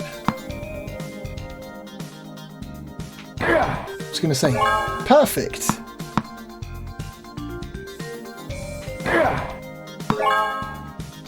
I think we're done.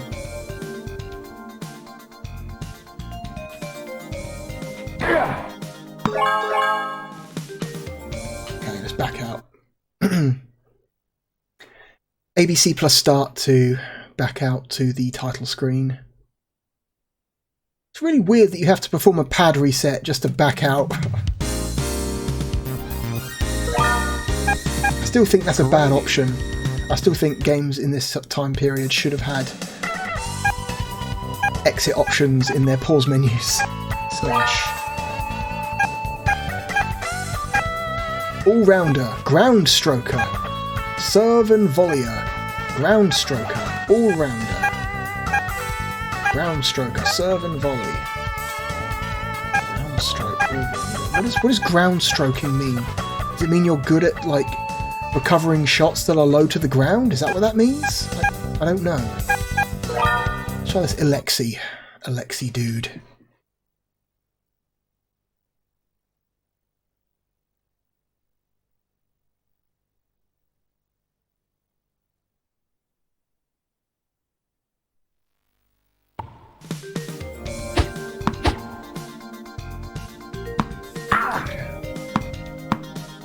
What a pity. What? Oh shit. Oh my god, this animation running around the court is really weird.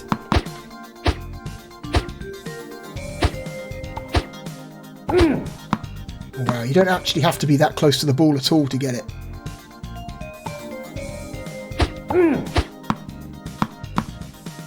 It's a little bit like Virtua Tennis, in which, as long as you're in approximately the correct location, the player will, like, slightly adjust their timing in order to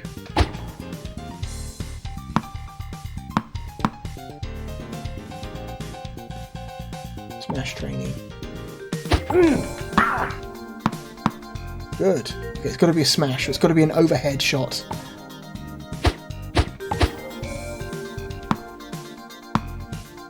So yeah, even though I'm getting the point there, that's not the point. The point is I want the ball to go over me so I can smash it. Alright.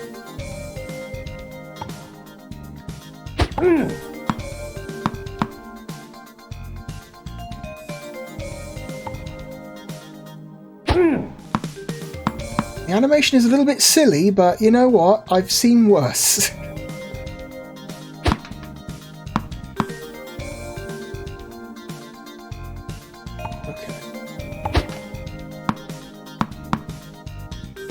That didn't count as a smash? Really?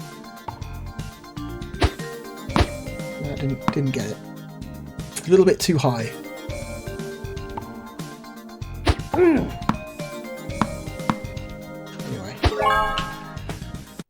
Alright, let's just try the last training mode.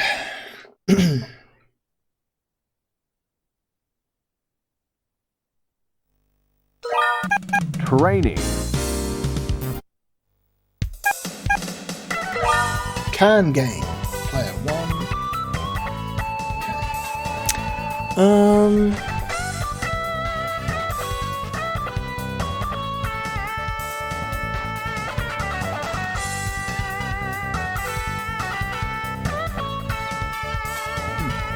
So this game supports up to 4 players, which is good, so you can do like doubles.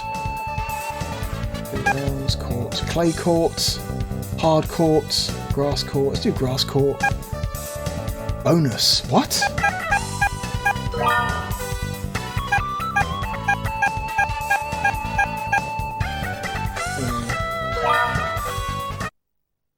Let's play as the Japanese guy, why not?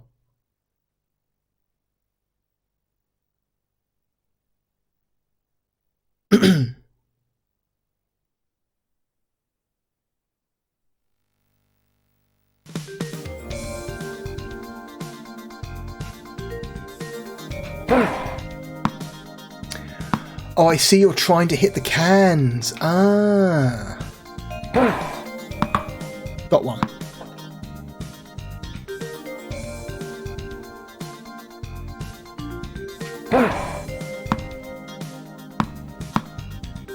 That's weird.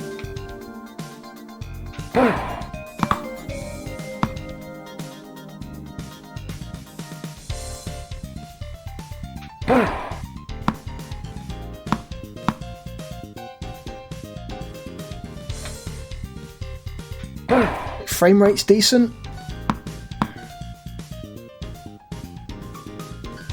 Runs pretty well. Like there's a decent amount of detail to the court and the surrounding environment for the era. Missed that can. Alright.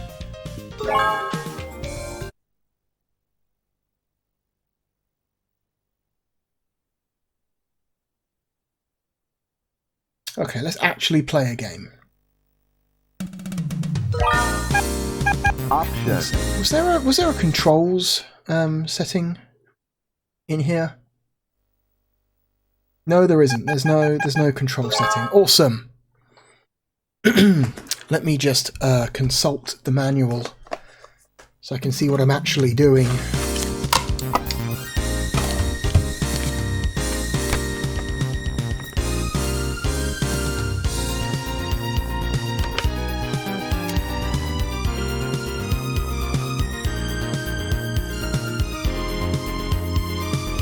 Okay, holding down the right trigger lets you dash in a direction when combined with the D-pad.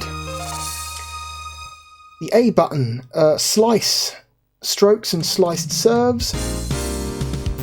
B button, top spin, strokes. C button, flat strokes. X button, flat lobs. Y button, top spin, and Z button also flat lobs. So this is a somewhat complex tennis game in terms of its controls. Cool. Okay. Exhibition. Singles, doubles. You can watch AI versus AI if you want to. That's interesting.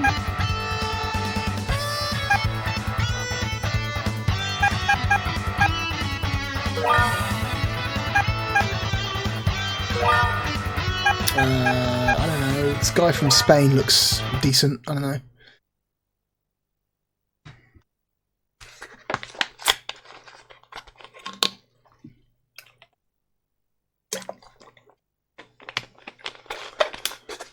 Play.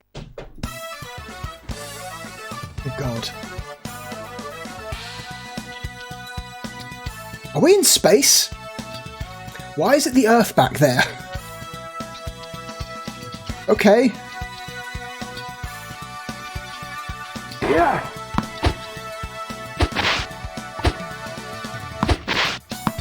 Oof.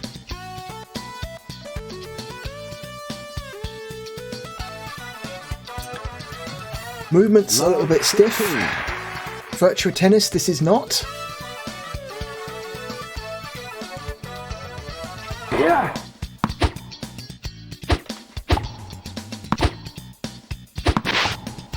Whoa. Fuck. Yeah, you don't want to hit that button unless you are as close as possible, otherwise you do that dive. It seems recovering from a dive takes a long time. Yeah.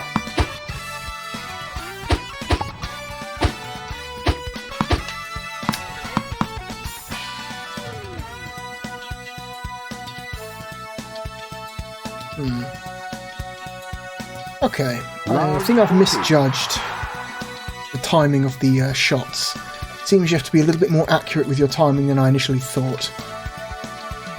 Yeah. Every tennis game is a little bit different with how it handles its shit. Yeah. Fuck.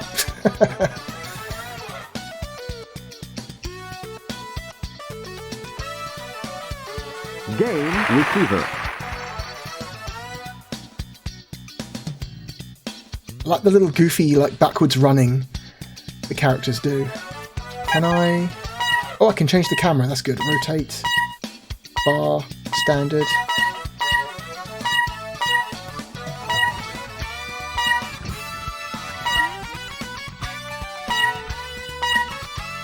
Of course, you can make it no matter, even if you're not the one serving, you're the one at the bottom of the screen, which is handy, because the worst part of playing a tennis game is having to be the player at the top of the screen, because it's always harder for the person playing at the back than the person playing at the front. Always.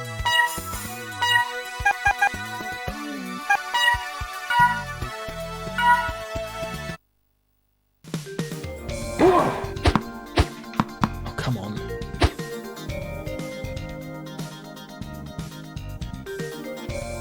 Live.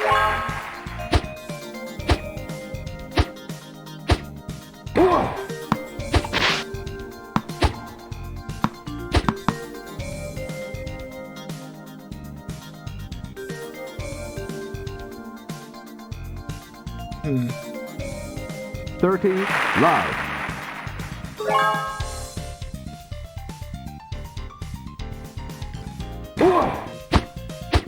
Why did you not... God damn it. It's lent out the way of it. Okay, I'm still getting used to these controls. Live. It seems that you really need to make sure you're pressing the right button.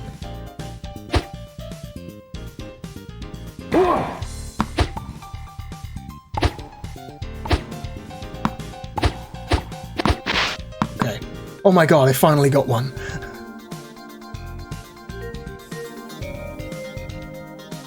14, 15. Hang on. Let's try this human camera mode. Yeah, we're on the moon. That's weird. What the? No, stop. Why did he dive? Why did he do that?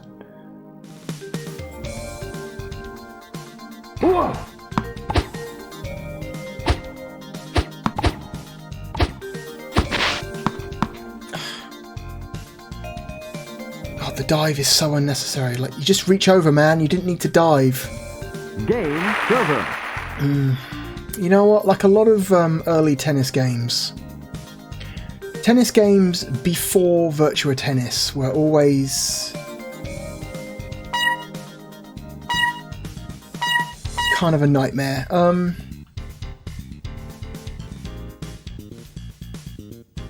They all had like different standards for how like precise you had to be with your hits.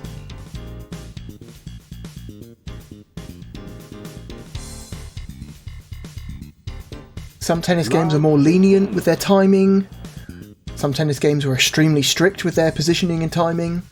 It wasn't really until Virtua Tennis came along in the late 90s that showed people, hey, tennis games don't have to be fucking, like, strict and sweaty. They can just be fun.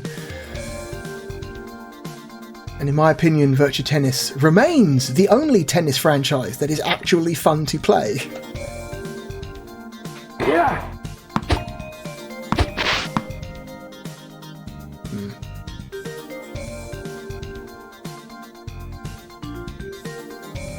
Love 30.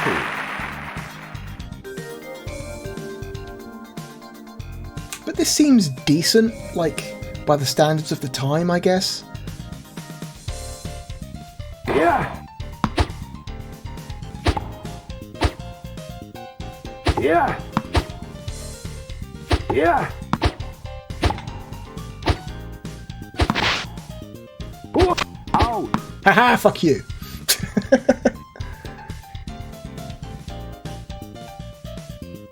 15-30. Whatever, I'm still losing.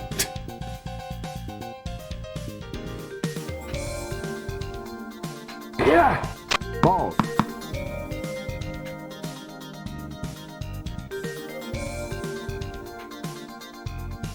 Yeah.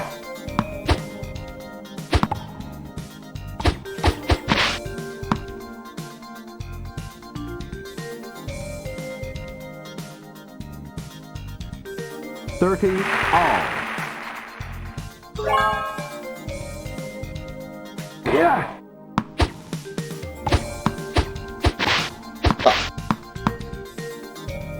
All right, can I get a game from him? 14-30. All right, you need to get one more, baby. Yeah. Fuck. He was onto my bullshit. He knew what I was doing, getting up close to the net like that. Do.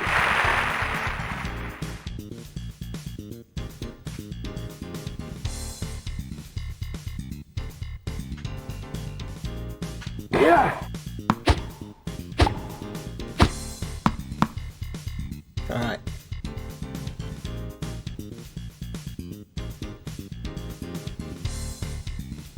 Advantage server. Skip. I like that the game lets you skip back Yeah. past that stuff. What? How did that not connect? Fuck you! Look, I was right on it as well. This game seems extremely inconsistent with its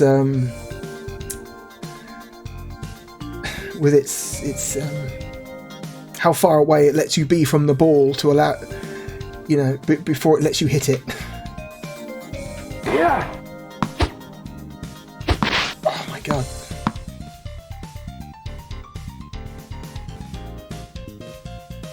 Okay. Advantage receiver. Okay. Yeah. What? Again, I was right there. Why didn't that hit?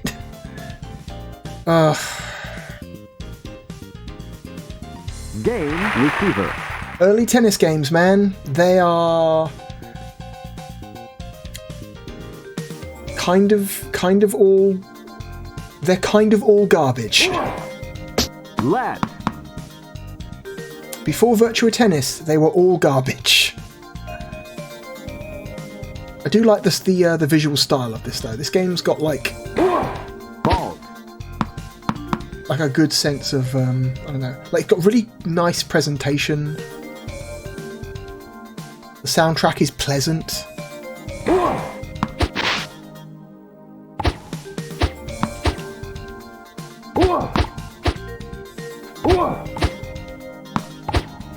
Out. Aha! Out! Fuck you. Love 15.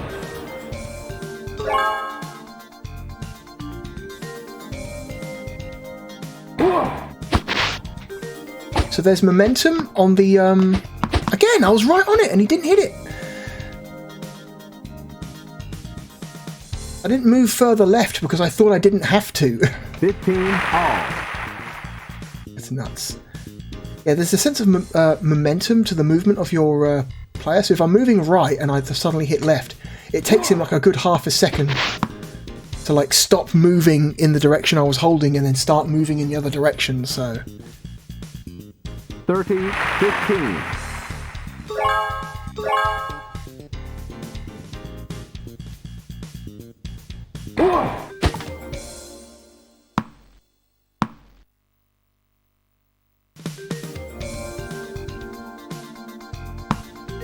40, 15.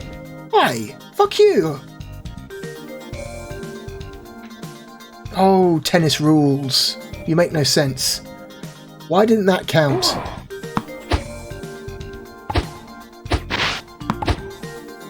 No, okay, I've lost.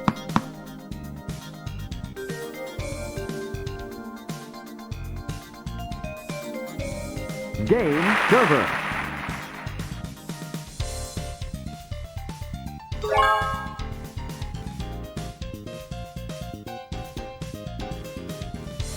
Yeah. Out. 15 love. Skip. I'm assuming it's 5 games to a set.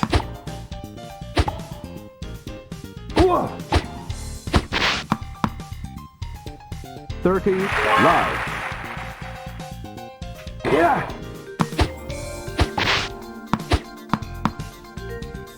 Worked out in my favour. 40 love. Yeah.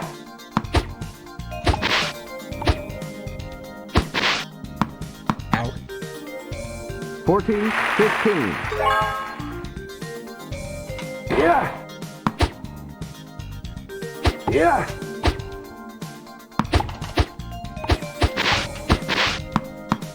Fuck you, my game.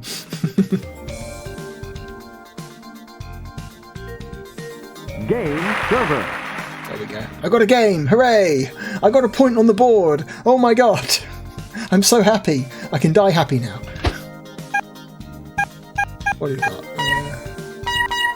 Virtual feel. Give me that virtual feel, baby.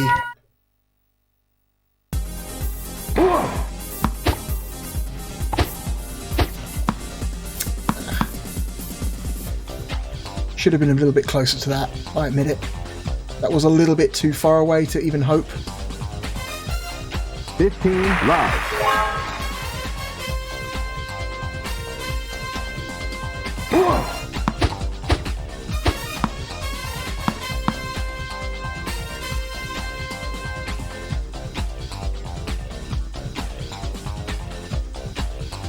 $15 all.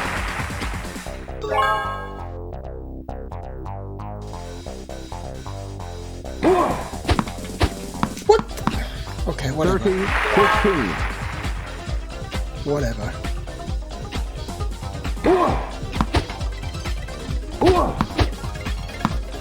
Okay, sure, alright. Alright, I was closer to the ball the second time than I was the first time, yet for some reason I couldn't connect with it the second time. Really inconsistent when it comes to intercepting the ball in this game. It doesn't... The feedback is not great.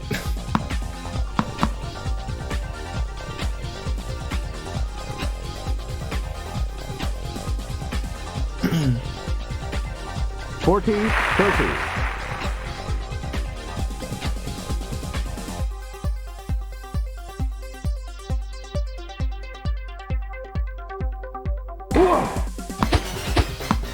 Hit the button too soon, I guess. Game server. Yeah. Nope. Out. Out. Okay. 15 love. Yeah.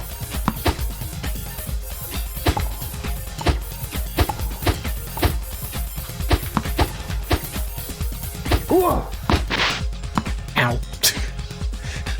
It's another layer of skin off my player's face. Every time he does that full body slide, I imagine he's just scraping his face against the ground.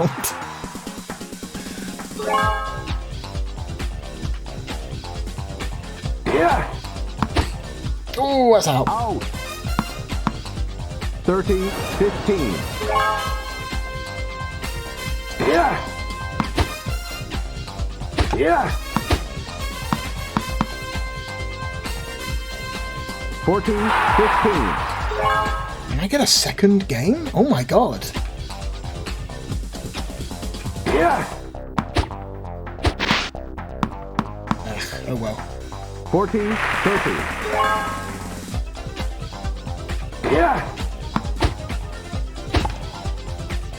Whoa. My game.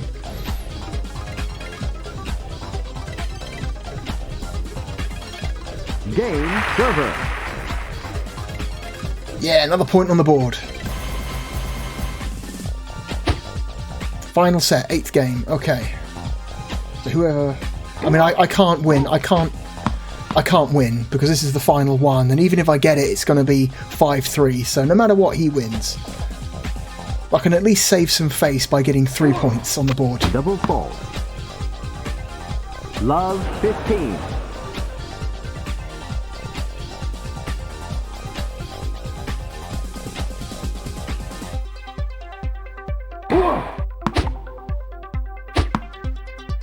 Okay. It's weird. Sometimes the AI is like... seems like completely merciless and zones in on the ball immediately and destroys you. Sometimes it seems to make really dumb mistakes for reasons I can't understand. Is it some form of like difficulty rubber banding? Like, okay, that was me. I'm assuming it's some form of like early like rubber banding difficulty, 15, maybe? 30. If the game detects that you're behind, it softens the AI a little bit. I don't know.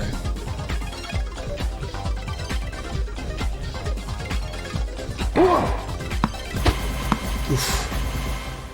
30 all.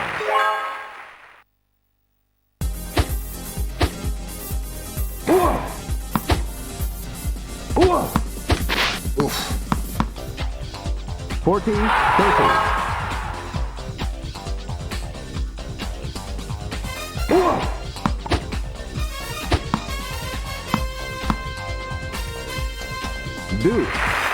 Deuce.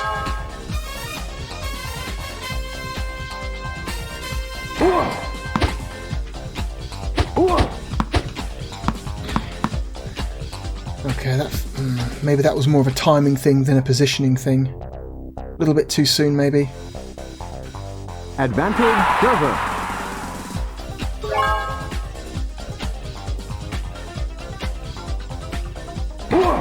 Ball. There's a fault. Alright.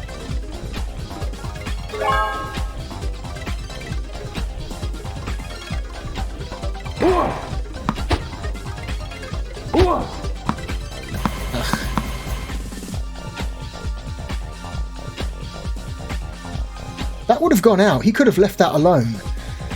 He could have just let that go and it would have gone out and he would have got the point, but he decided he was going to stunt on me anyway and just do the overserve. Yeah, you know, it feels very typical of like tennis games of the era. Like the presentation is there. Oh, the presentation is nice. It runs smoothly. It's just the controls, man. And the rules around what lets you connect with the ball versus what doesn't let you connect with the ball are not clear.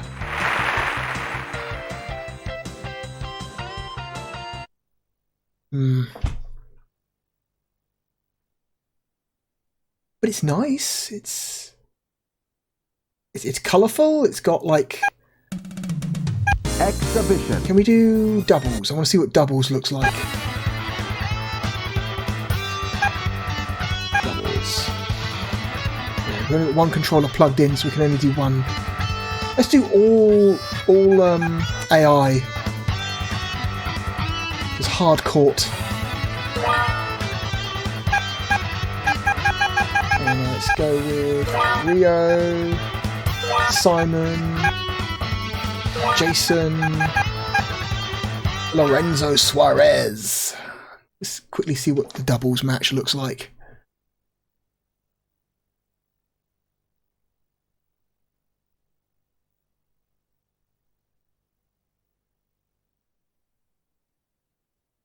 Play.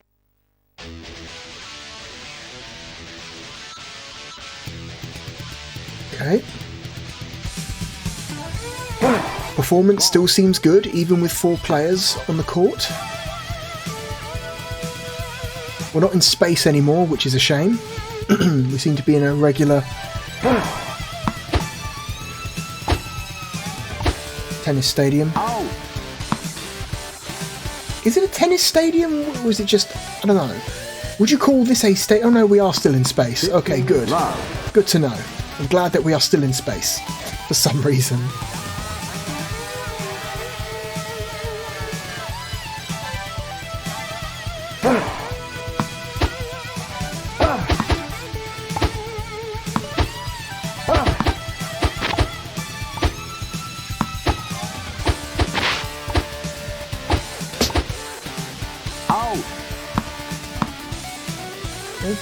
Yeah, so performance is still good even with 4 players on. 30, love.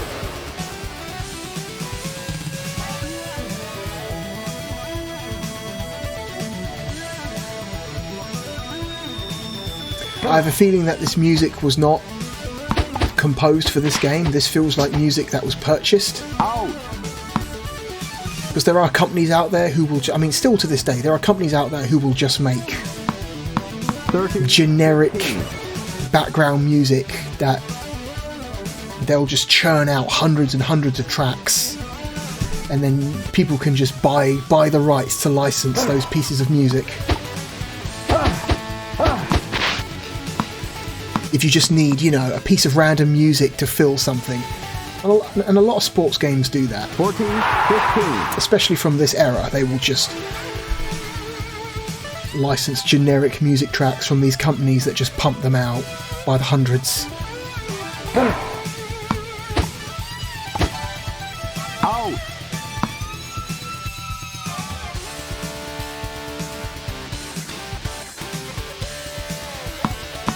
Fourteen, 30.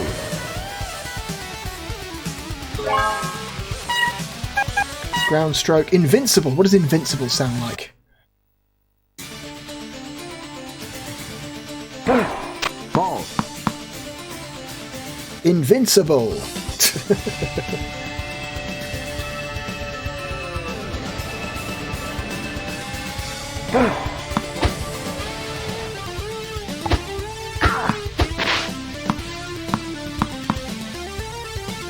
Yeah, we're not going to watch this whole thing. I've seen enough. I've seen enough to get a good idea about where this game fits in the grand scheme of things. Neat little detail: the disc art for Virtual Open Tennis is in the design. Oh, you can't see it at all because of the color key. But okay, what if I was to temporarily turn off the color key? Hang on.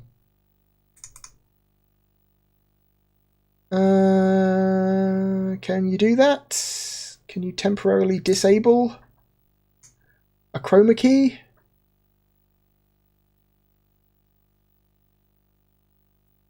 There we go.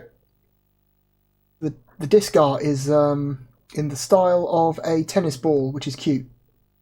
Whoops. 450, that's where I was.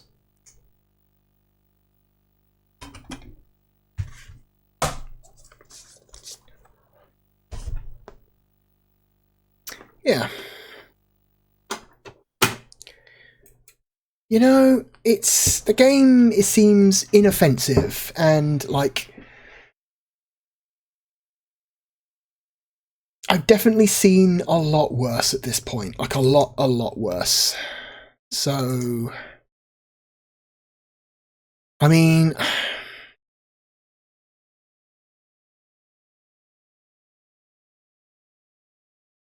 the presentation is good, very good even. The performance is good. The game doesn't seem to have any slowdown at all, which is extremely important for a sports game. It's just the controls, man. It's just the controls are just very clunky, and they feel...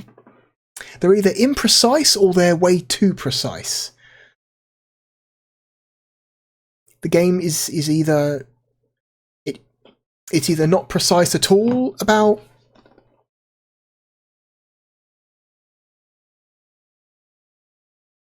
its controls, or it's demanding a level of precision that is not clear to the player. It's hard to tell.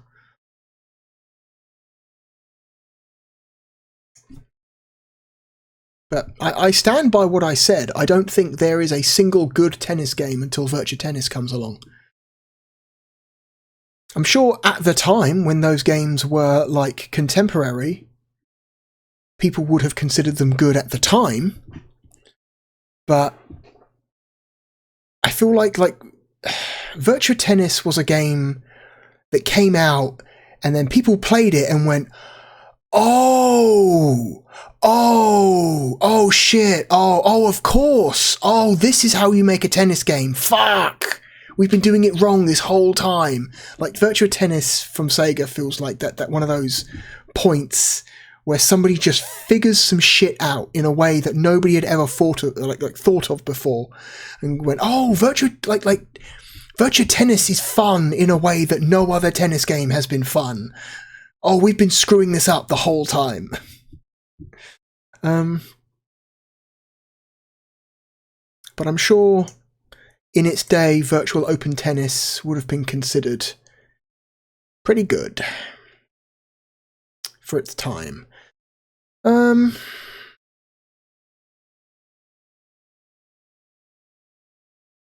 would rather play Wing Arms than Virtual Open Tennis.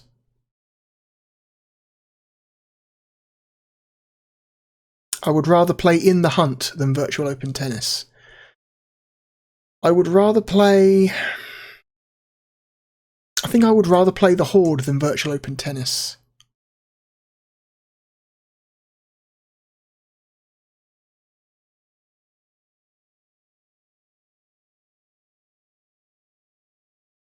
I would rather play Cyber Speedway than Virtual Open Tennis.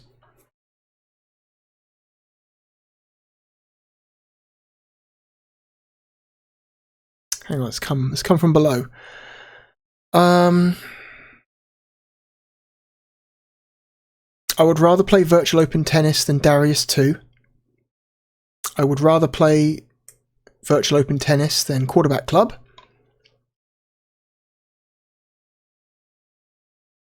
I think Virtual Open Tennis is a better game than Virtual Golf. It's a better game than Ballerina to Shinden Remix. I would rather play it than Big Hurt Baseball.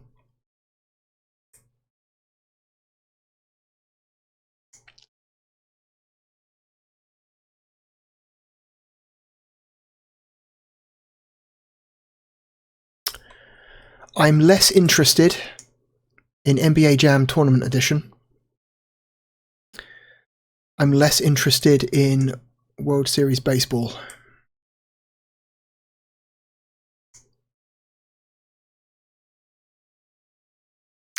I think Hang On GP 96 and Baku Baku Animal are better games.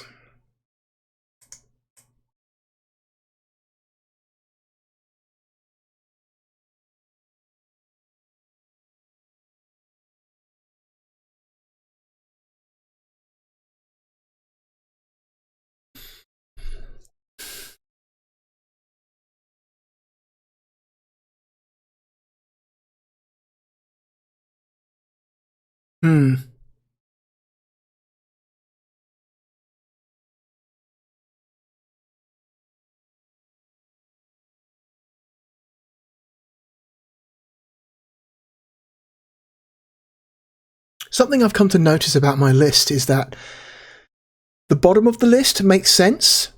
They're all terrible games at the bottom of the list, and the top of the list makes a certain amount of sense because they're all very, very good games, or very, very charming games at the top of the list. But the middle third of my list is chaotic as fuck. I feel like if there is a portion of my list that is probably the most controversial, it probably has to be the middle third. Probably everything between, I'm going to say everything from, shall we say, from D all the way to, let's say,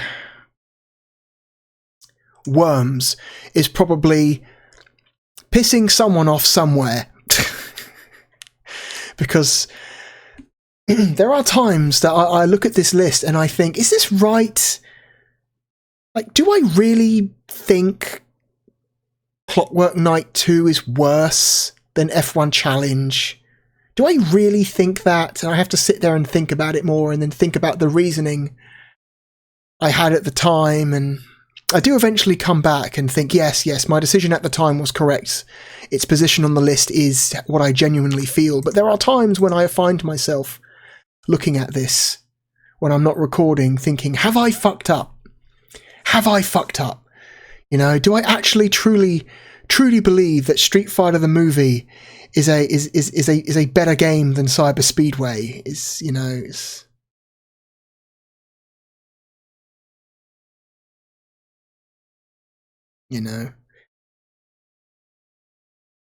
Have I, part of me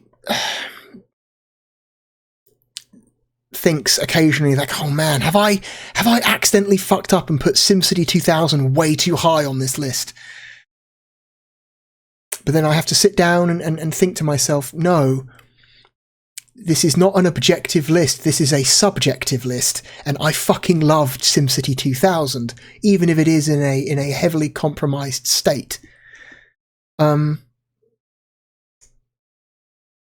I have to keep reminding myself of that, because the part of me that wants to be objective is clashing hard against the part of me that is like, you know, wants to like the games that I like, damn it. Logic be damned. And this is the list that we are building here. This is a non-scientific list. This is a list of the heart, not of the mind, mostly. So I have to keep reminding myself of that.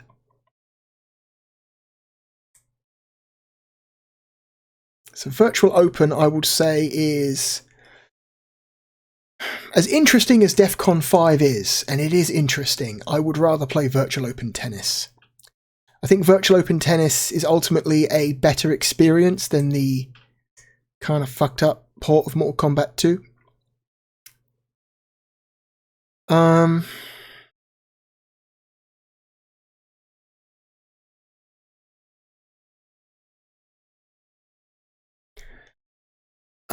I think Virtual Open Tennis is a better game than Siberia, as fascinating as Siberia is. What a strange thing this is. What a strange game Siberia is. A strange mess of a game. An experiment, if you will. As much as I respect Clockwork Knight 2, it is still a Clockwork Knight game. So my ability to enjoy it is not that high. I just don't like the Clockwork Knight games, ultimately. I just don't. I mean, even Clockwork Knight 2, which is significantly better than the first game, is like still in my mind not a great game.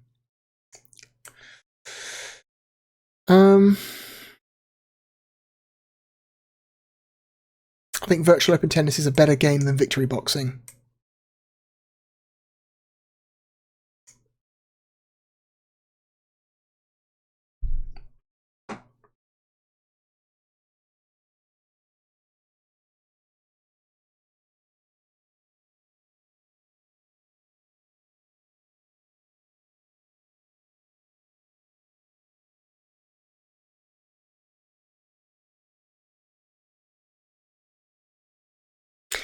I think NHL All-Star Hockey is a better game. So is F1 Challenge. Ultimately a better game. Or a game that I find more enjoyable, rather.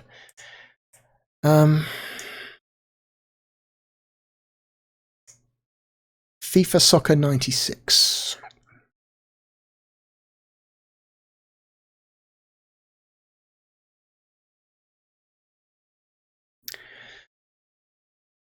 As bland and mostly uninteresting FIFA Soccer 96 is, I still think it controls a damn sight better than Virtual Open Tennis.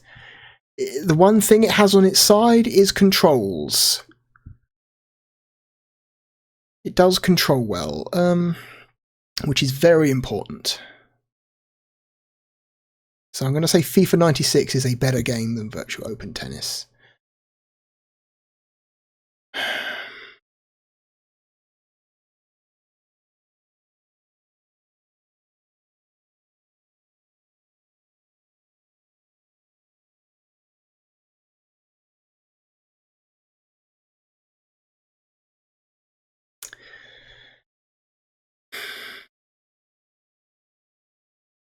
I like Virtual Open Tennis more than I like Victory Boxing.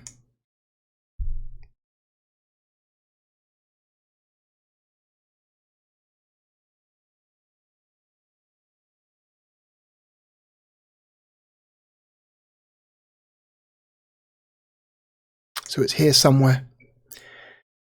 It's here somewhere.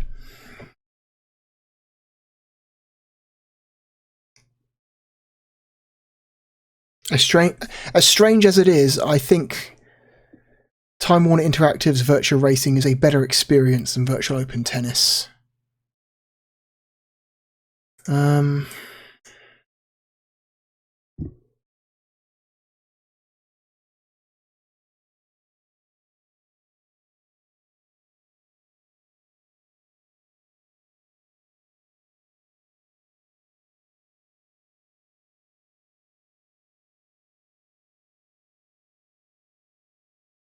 True Pinball is a better game. Myst is a better game. Which brings it down to the Mansion of Hidden Souls. I fucking love the Mansion of Hidden Souls. It's such a weird game. Like, mechanically, it's kind of like simplistic and not that interesting, but oh my god, everything else about the Mansion of Hidden Souls is fascinating. Not necessarily good, but fascinating. Oh, but I think it might not be.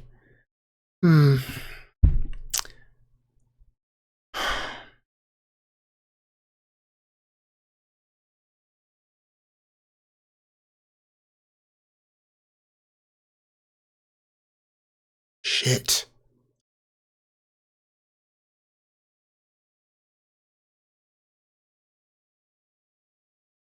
Mansion of Hidden Souls, Virtual Open Tennis.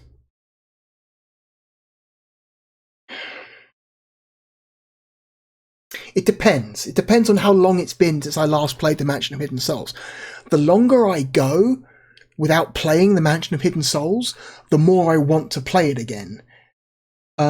So if I've played the game recently, Virtual Open Tennis wins. If it's been months, maybe even years since I last played the Mansion of Hidden Souls, Mansion of Hidden Souls wins. I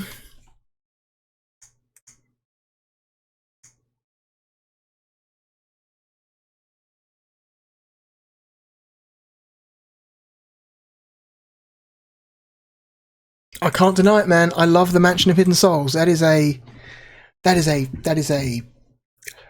bizarre artifact that is a miracle it exists at all. And it's incredible. It's God, what a weird thing. Yeah. Yeah, okay, I'm putting it between the Mansion of Hidden Souls and Victory Boxing. It is a top 50 Sega Saturn game. Congratulations to Virtual Open Tennis. You're okay, but just okay. You've got spunk, but not a lot of actual, like, I don't know, good controls, which is the part that actually counts.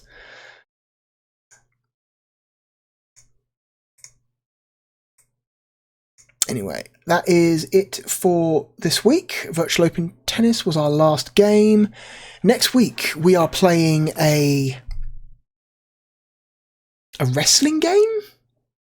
A fighting game? I'm not sure. This game blurs the line between wrestling and fighting, because normally I wouldn't call a wrestling game a fighting game at all. Like, they are different games. Wrestling games are not fighting games, but this game, I'm not sure. It's difficult. It blurs the line. A flight sim. Actually, no, we're playing 2 flight sims next week. A wrestling/fighting game and 2 different types of flight sim. Interesting. Fascinating, even. Anyway, thank you for joining me. I shall see you next week, hopefully. My name is therealbluedragon. Goodbye.